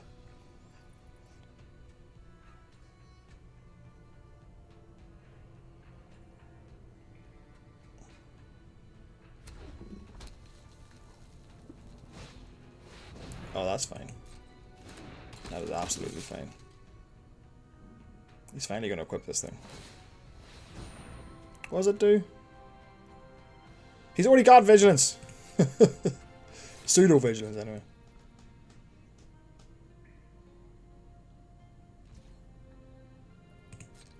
Land. Oh, thank you.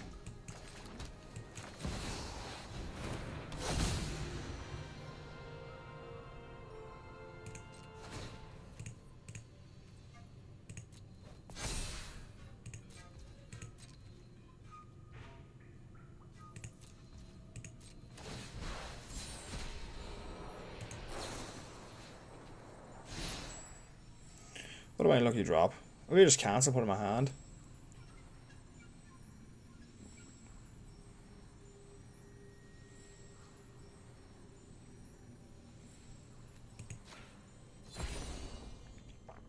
It's free. Putting it on the top? No, I wouldn't have done that. I would not have done that. I tell you, I would not have done that. I'd have bottomed that. You gotta get something better than that.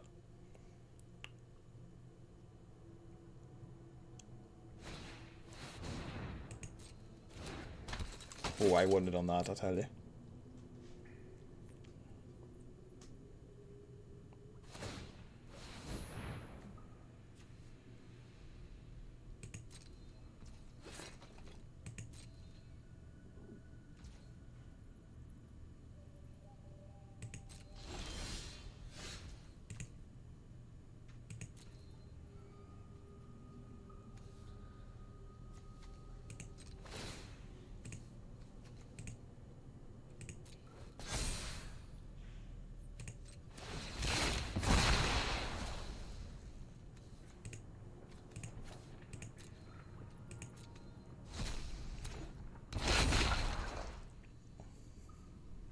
Because now I'm just going to hold up unlucky drop.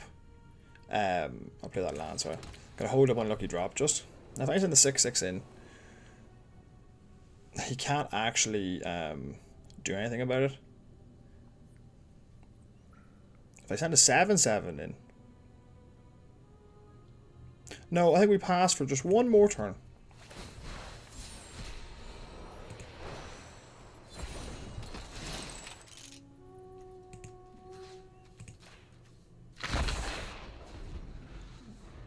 Now he's in a really rough spot. Now he could have his own bomb, and we could have maybe been trying to close this game out quickly. But I don't think so. I think if we rush here, we get ourselves in a lot of trouble because he can. Yeah, okay, that's really good for me. What he hits is a bad. Oh, that's really good for me. Yeah, okay. Because now we're starting to get into really good territory here.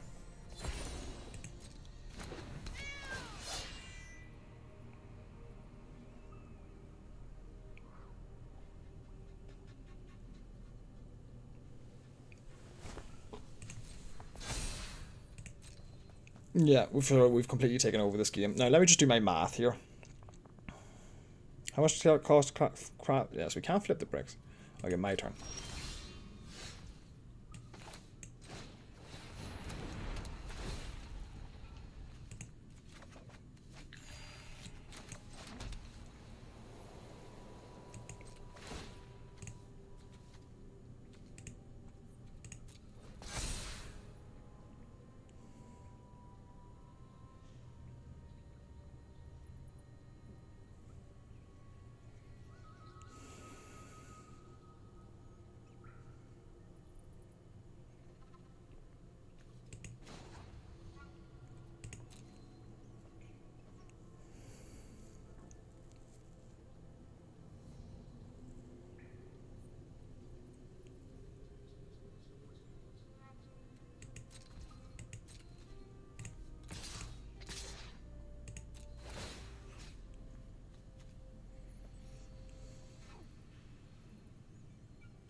Now, let's see how he does this. He might just jump. Probably the right play. But we've an unlucky drop here, so we can really blow him out depending on what he does. If he jumps, okay, he's just gonna take the damage. Nice. Okay. End the turn. We get to discover fight again. Like, anytime you get to end the turn.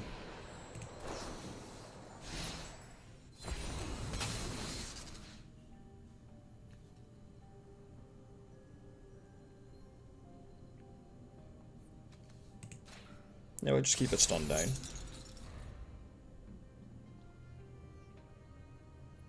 Just for a turn. This can help because this makes it awkward for him now, big time.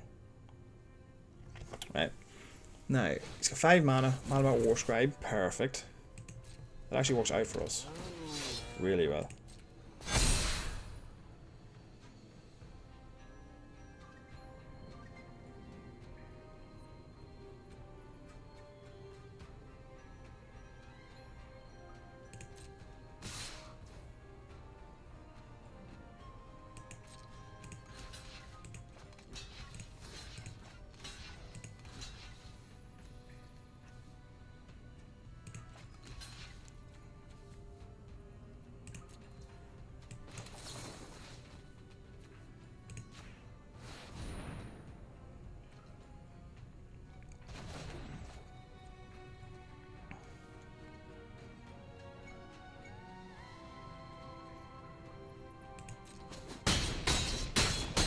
That's what he was waiting for.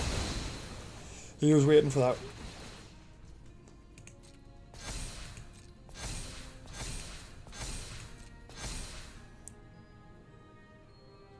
There's no blockers now though, so we win, right?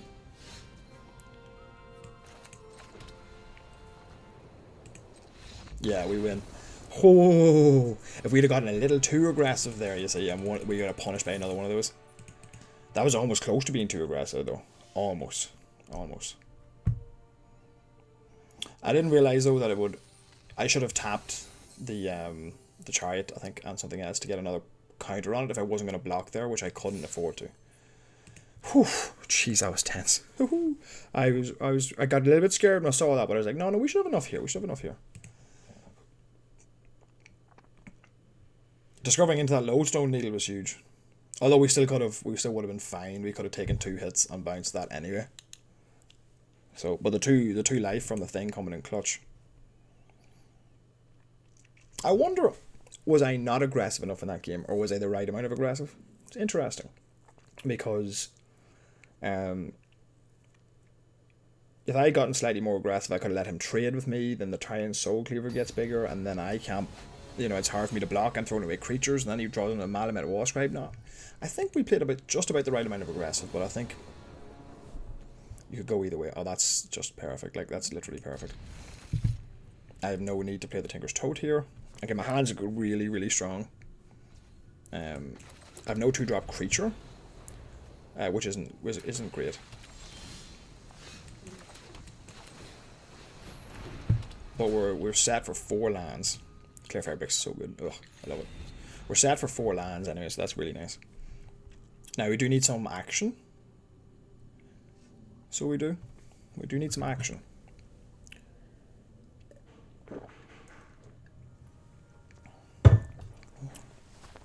If I had just, as I say, if I just hadn't stopped, I stopped playing for about 2 weeks around Christmas time, or just before. If I hadn't done that, that's a problem. But that's a good answer for us, at least.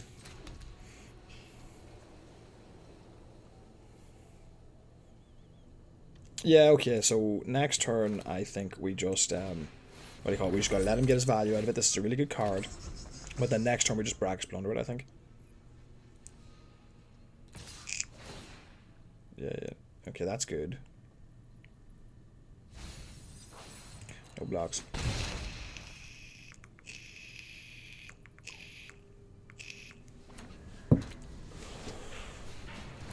Shipwreck Sentry is fine for us. Maybe a better play here is actually to...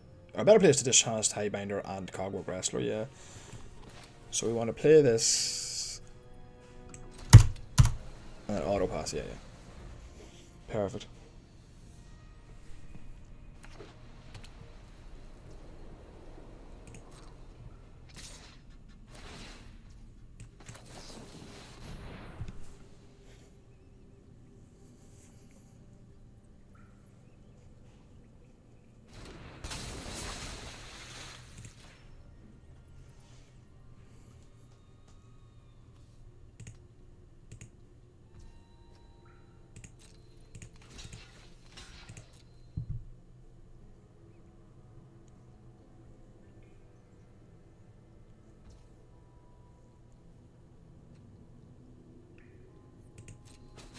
I didn't know what he had. I just thought maybe I'd let him have this. I think I'm happy enough with that trade anyway.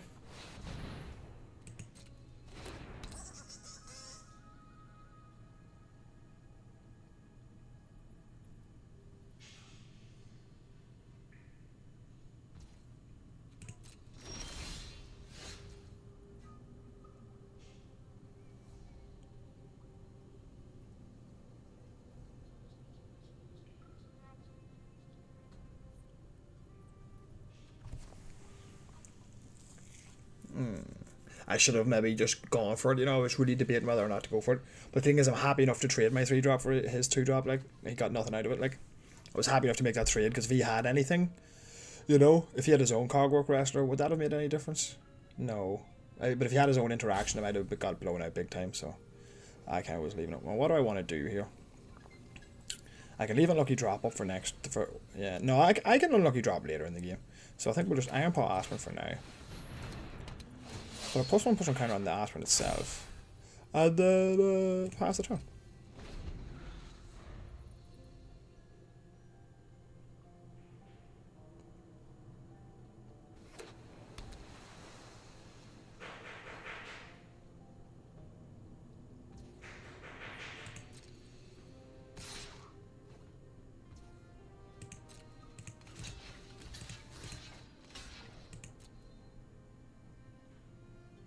I'll take it straight all day.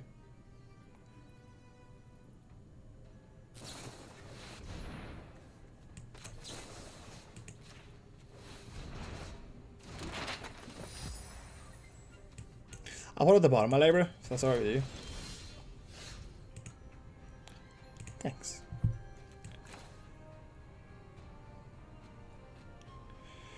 Right, we may as well spend 1 mana. Do I need this thing? No, so we may as well spend 1 mana. And activate this, see if we get lucky. Sunscribe. Graveyard that.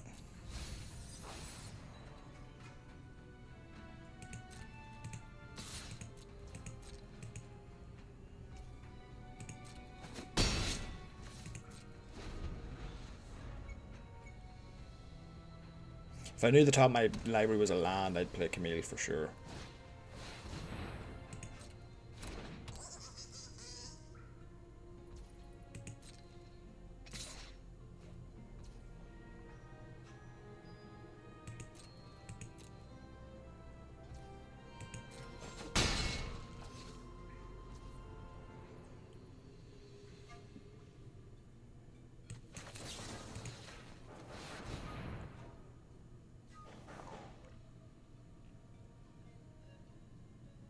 I'm just trying to tempo him out. Yeah. I'm just trying to tempo him out. Oh, the red splash. Now, I really want to hit a land here. It's really important to hit a land here. Like, this play isn't as good if I don't hit the land. But if I can drop the 6-drop and discover 5, we're going to start taking over. He kept him top land. Oh, you beautiful beast.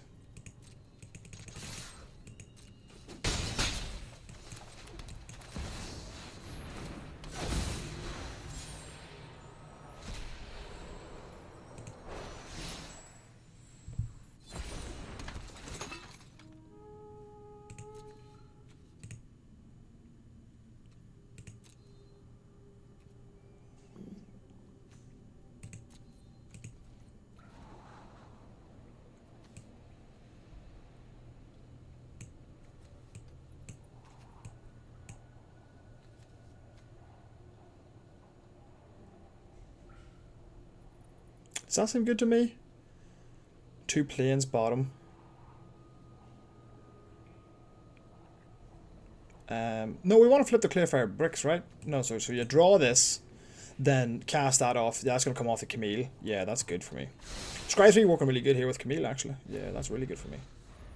Now, he's got his red source here, though. Probably Captain Lannery Storm or the Belligerent. Something like that. Or maybe Magmatic Galleon. That needs double red, though. Okay, so Larcenist. That's not the worst, though. That's really not the worst. And now you can't afford to play the Gem Guard, is it? And then Pakal. Ooh, nice. Nice.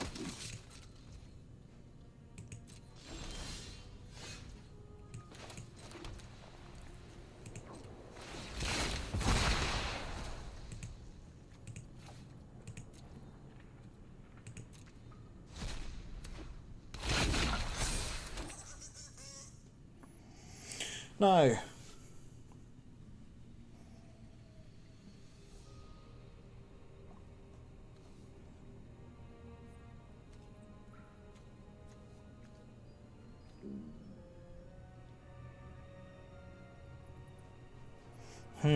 how does this work for me? If I set my 4-5 and my 5-5 in, he's going to target the larcenous enemy. No, I sent the boys in.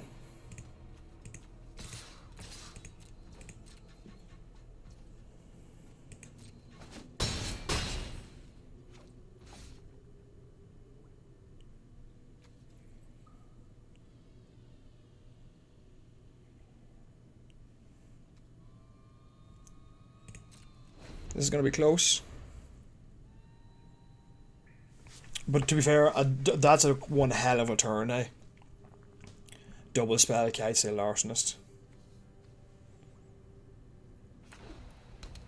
Means on the battlefield, okay. Well, now my scry into Dr. Gemguard looks really bad.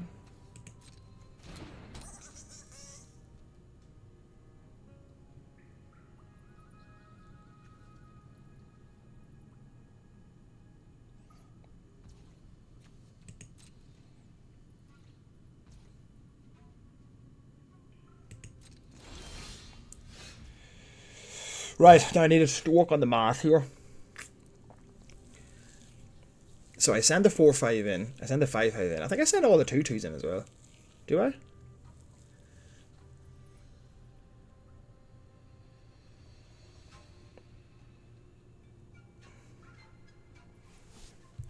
Do I send the whole squad in?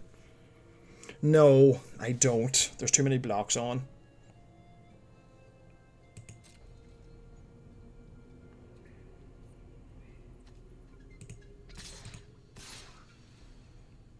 If I send all the 2-2s in, right, what does that look like for me? You could have a Cogwork Wrestler, that's fine. I've got my own Cogwork Wrestler. Now, I've got to feel like this is good for me, right?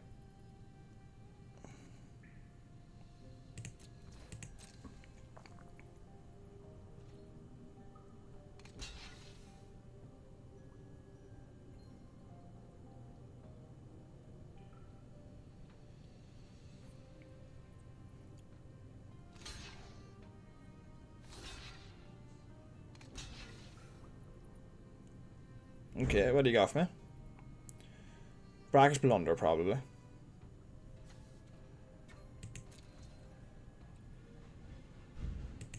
This is lethal, so I don't have to do anything.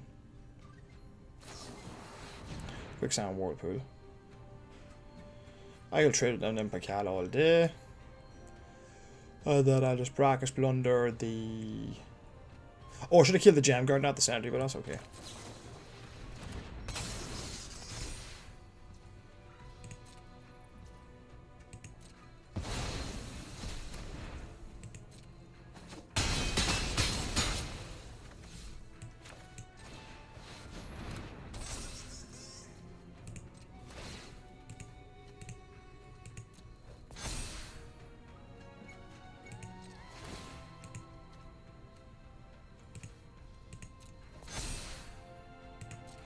Okay.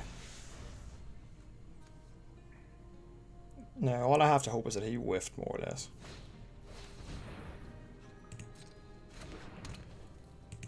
Good game. Well played, eh? Well played. Oh. Jamgar coming in clutch there towards the end. Man, that was a brilliant game. I'm not actually sure how much I commented with that, so sorry if I kind of zoned out there completely. I was like deep in the tank. Trying to play some top magic there. That was tight. I can't believe it. I was really scared when I saw the red land come out. I was like, oh god. Because I was thinking to myself, he's probably holding it in his hand. Man, I can't believe I beat Kaitse Larsis into a Nimpakal. Wow. I go first. This is not wonderful. But having some interaction for turn 2, turn 3. A Tinker's Toad for turn 3. Sorry. Having some interaction early. A Tinker's Toad. A Master's Gate Mural. I feel comfortable. This hand needs help. If I hit another land or two too soon, I could get in trouble. If I hit a reasonable 2-drop, I feel comfortable at that point. Let's just start with this. I have a lot of draws, so I just gotta hope to hit it, you know? But this could get messy. Okay, that's not what you want to see at the start. That's not what you want to see.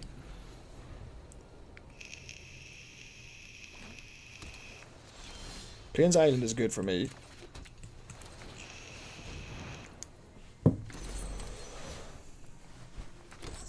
He's got a pause there, so I'm not sure what it was. Could be something to cycle, just. Tinker's Toe. Okay, cool. So I think at this point we're going to go Iceberg. Mill a card, draw a card. And then I suppose we pass. Do we want to attack? Do we want to attack? I mean, not really. But what if he attacks? Are we blocking? Not really, no. I don't know. I don't know if we want to attack there. Like, our creatures are worth a lot more. If we can, because we have the Now, he's got a pause there. I want to know what that is. It could be a cycler. It could be Dr. Gem Guard. Okay. If he goes all out and taps them and the Gem Guard, I'd be so happy. Yeah, fair.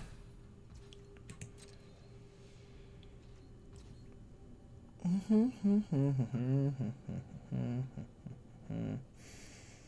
think about my next couple of turns. What do they look like?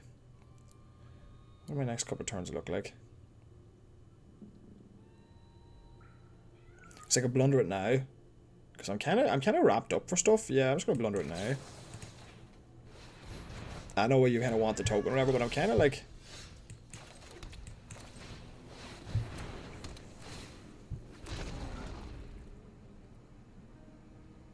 No attacks for now. There's no point. My turns are kind of set for me for a little while.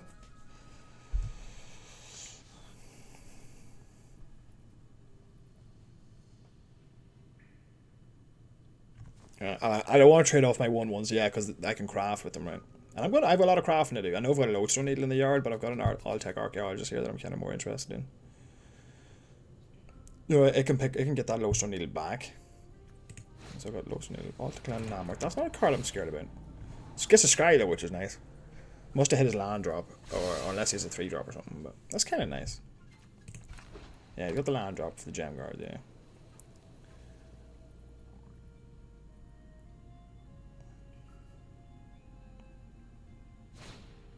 Oh, let's just smart it on. Okay, well that's actually interesting because I have the All-Tech Archaeologist. So I guess we just hold on them for now. I think he's got Brackish Blunder. That's my read on it. So what do we do? Now this, what do you call it? Sacrifice each artifact with mana value XXX. Okay. Okay. It's a long time. You can just sacrifice it to destroy the my guys, actually, yeah. So I guess in this situation, what's the smart play? Play the Gem Guard, I think. Yeah, playing the Gem Guard is just a smart play, because if he wants to just X is equal to 0.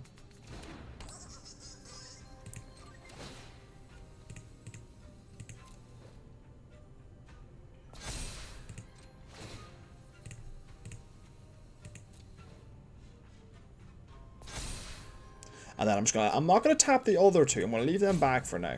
He can just sack that for X equals 0. So I think he's got Brackish Blunder, so I'm not gonna let him get the value out of it. I'm pretty sure he's got it. So I'm just gonna end my turn here. Oh, okay, it was just a cycler. Okay, so I should have attacked. It was just a cycler. Although he could just have the blunder as well. You don't know. He could just have the blunder as well. Like I could have just been like, what do you call it? Hiding it, essentially. Now I'm interested to see what he blows up.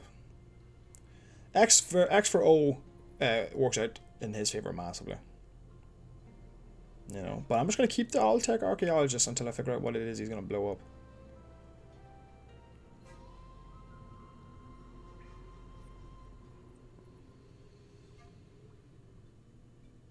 Now, if I draw a land, I'm going to craft the Iceberg, I think.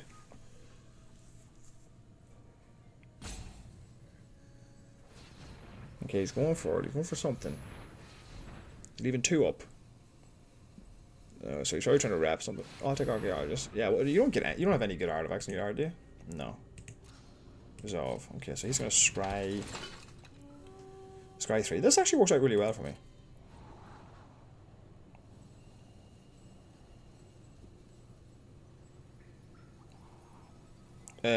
Because maybe I just Iron Power Aspirant and make the guy a 5/5.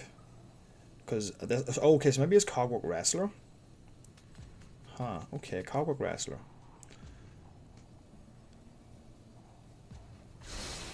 Okay, yeah. He did that very particularly, so maybe he has Cogwork Wrestler. He could just be bluffing it, though. He could be bluffing it. Okay, Siren's good for us, actually. So, let's see. I'm going to go Siren. Right, and then I'm going to go Aspirant. So I am. I'm going to put a +1 scanner in this guy. Right, and then I'm going to tap this and this. Submit 2.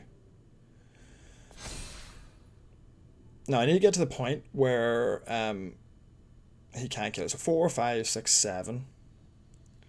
So yeah, I'm going to do that again. I'm going to tap this and this. Submit 2. And I'm going to do it again. I'm going to tap this and this. Submit 2. Right. And then if he has Cogwork Wrestler, right, and I send in the 5/5, it becomes a 3/5, but he can still kill it. So I'm actually just going to send in the idiot. I'm not even going to send in the 5/5 because this plays around Cogwork Wrestler if he has it, which I don't think he does. He can't activate his ability because he doesn't have white mana.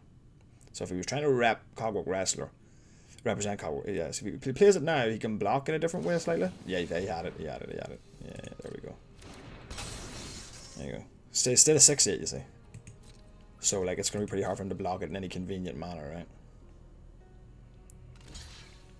Oh, I didn't. That was a mistake on my behalf. I didn't think about that. So I still get to kill 2 things though. So let's kill this and these 2, yeah.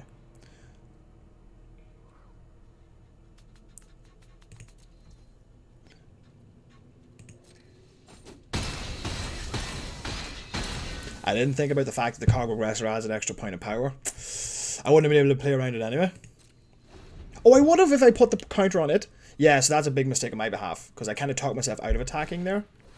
But I would have won if I had to just, or I would have been fine if I had to put the extra counter on it instead of the thing. That was a silly play. Oh, he milled us in Waterwind Scout. That's kind of sad.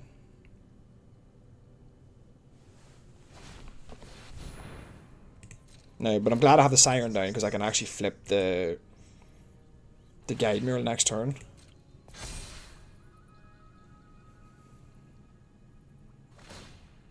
I have an unlucky drop to deal with this, so he's tapped out, so I gotta capitalize now if I can. My turn. Whaling Pirates jam with everybody? Or flip the iceberg.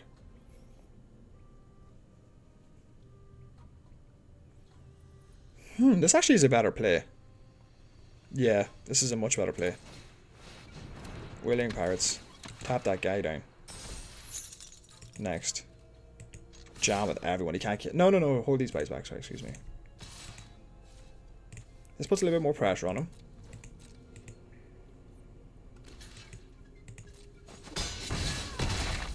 This is a mana inefficient play, but still definitely the correct play.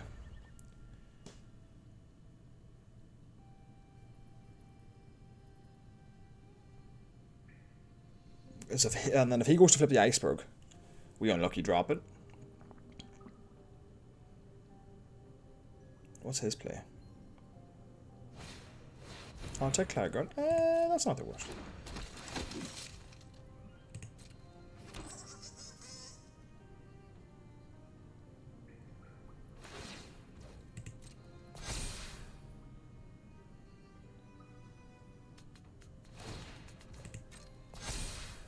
Interesting.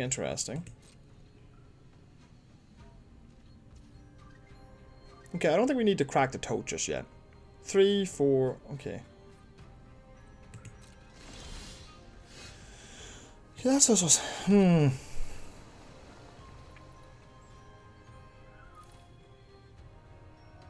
I spend the mana to flip the iceberg? Or do I bounce? No, sorry. Do I just attack with 5/5 and the 3/3? And get the damage in? Or do I just flip the mural now?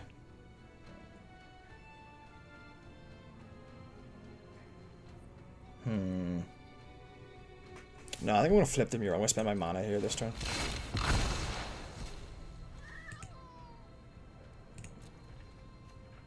The toad is the least useful one, so let's just craft it with that. So remember, we used to have the archaeologist left.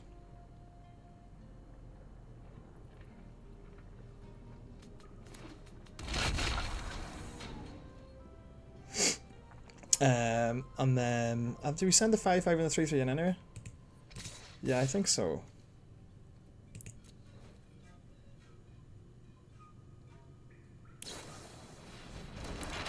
I'm okay with that. I'm okay with that because he can blow them up at any point anyway.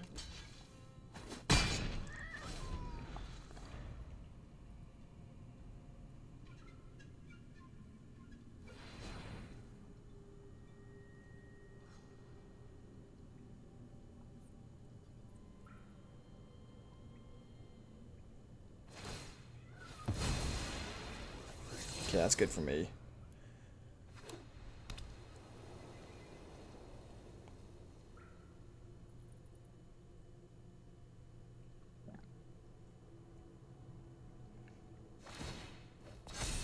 My intention is just to chump this guy anyway. This game's trying to get away from me a little bit though.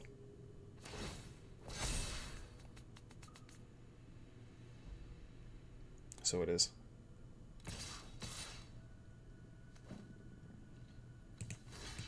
Just pop the 1/1 there.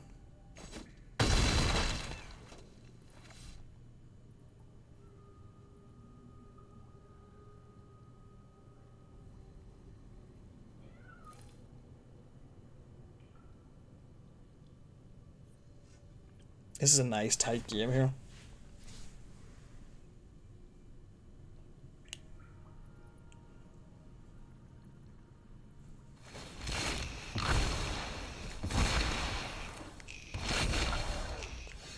One, 2, 3, 4, 5, 6, 7, 8. I have a total of 8 mana.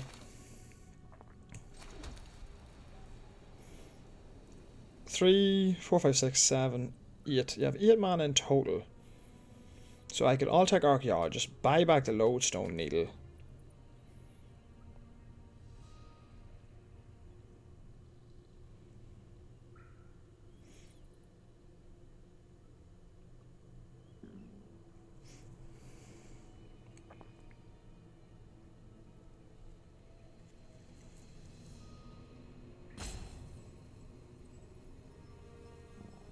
This is really tight. Yeah, we're gonna all take archaeologists.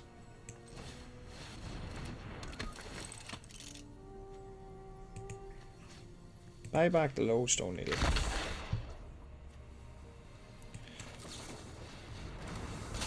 Tap down this guy.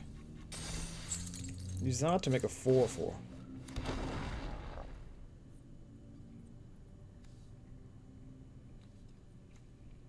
And then send the 1/1 in, 1/2 in, yeah. Get in for a point of damage. Okay.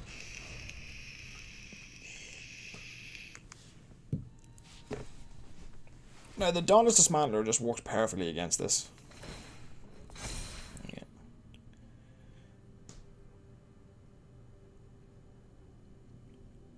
We're just going to chump indefinitely with this 1/1. Or this 1/1, sorry. We're going to chump here because again the Dauntless Dismantler can kill this at any point. But if he wants to hit the Master's Manufactory or whatever, because the tokens are 0/0s. The Master's Manufactory I think counts as a 5/5, so he still needs like 11 mana, so he's a long way away from that. The Verad Iceberg is a 2-drop currently, so he could hit that, but then he's not hitting anything else. Maybe the Siren. Does that make much of a difference? Let's put a 1/1 in front of this. Yeah. Now this game's getting away from us a little bit. It's been a tight game. The landmark could be useful when he was able to fly things over. 3, 4. Oh, that's a problem. But now, luckily, what do you call it?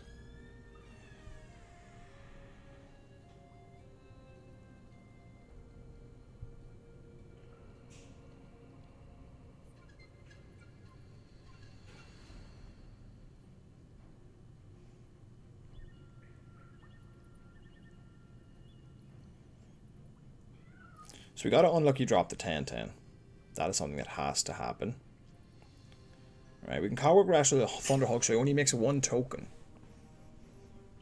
Yeah.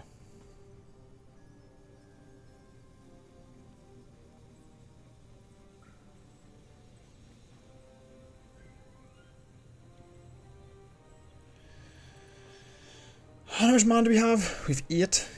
So we can't do Needle. We can do Needle and thing, but we kind of have to bounce the Gem Guard anyway. So we gotta do that. So I think the best thing to do here is actually just to pass the whole turn, right? We do have 2 4/4s actually. Oh wait, if I Lotion Needle is 4, Unlucky Drops 4. Yeah, okay.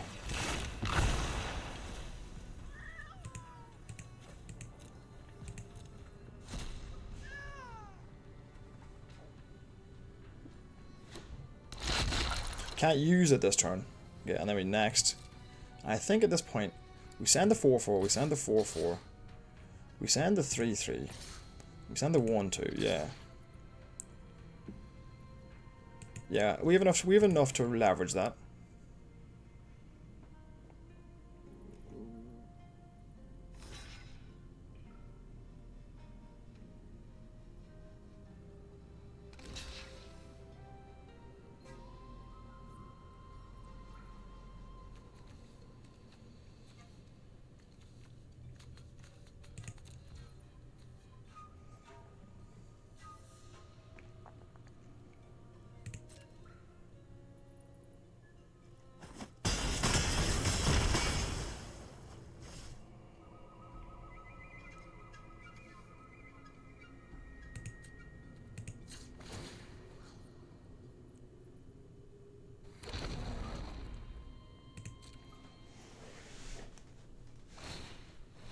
Yeah, he's going to need it. So the idea here is we're going to unlucky drop because the Iceberg Titan's just tapped down for 1 more turn. So then we're going to... I want him to tap the Gem Guard as much as possible before.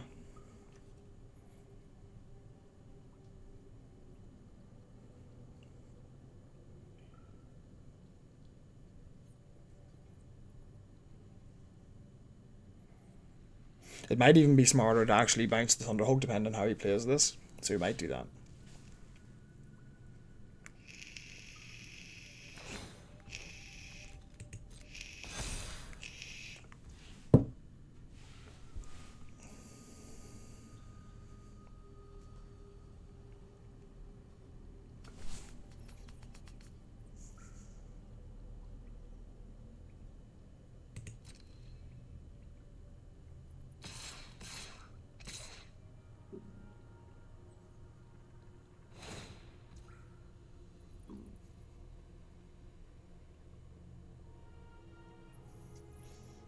No.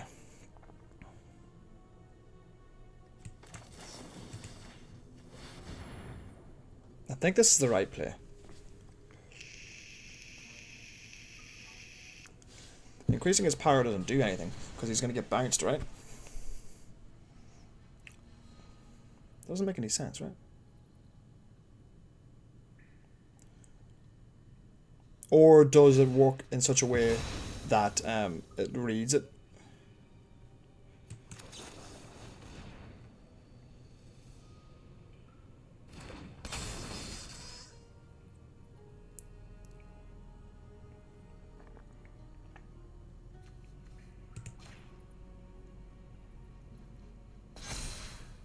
I'm wondering, cause oh, that's so frustrating. Because I would have just bounced it otherwise. Oh, that's so frustrating.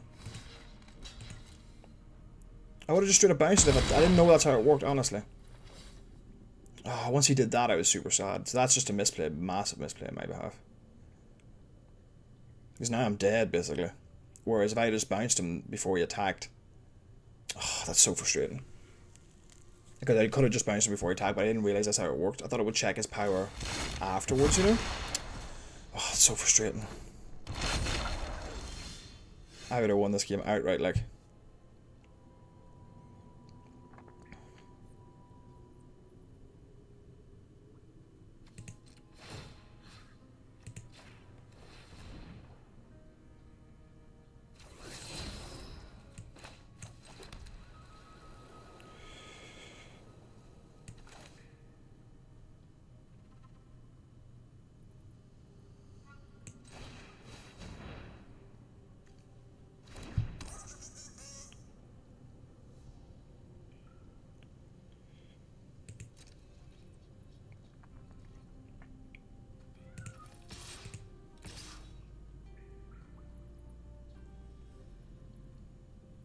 That's so frustrating. Oh, I'm so annoyed.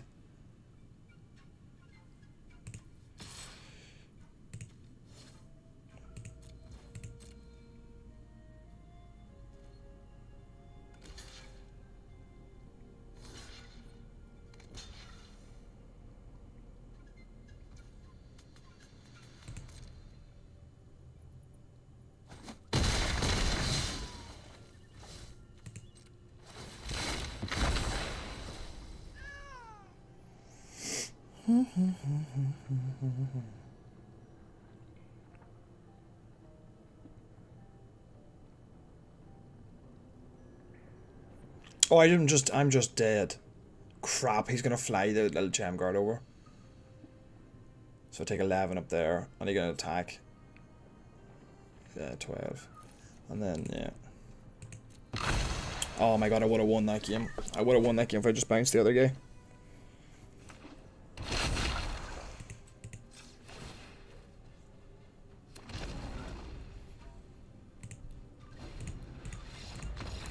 I would have won that game. I'm so frustrated with myself for that. Oh my god. Because I could have bounced him at any point. Oh, I just assumed that like would read his power and his power would be 0 because he wasn't there. But it's whenever you attack, so it's a fixed state or whatever. I can't remember what you call it. Oh, that's so frustrating. Alright, though. Well, I hope you enjoyed. The deck could have gone the trophy definitely. What do you call it?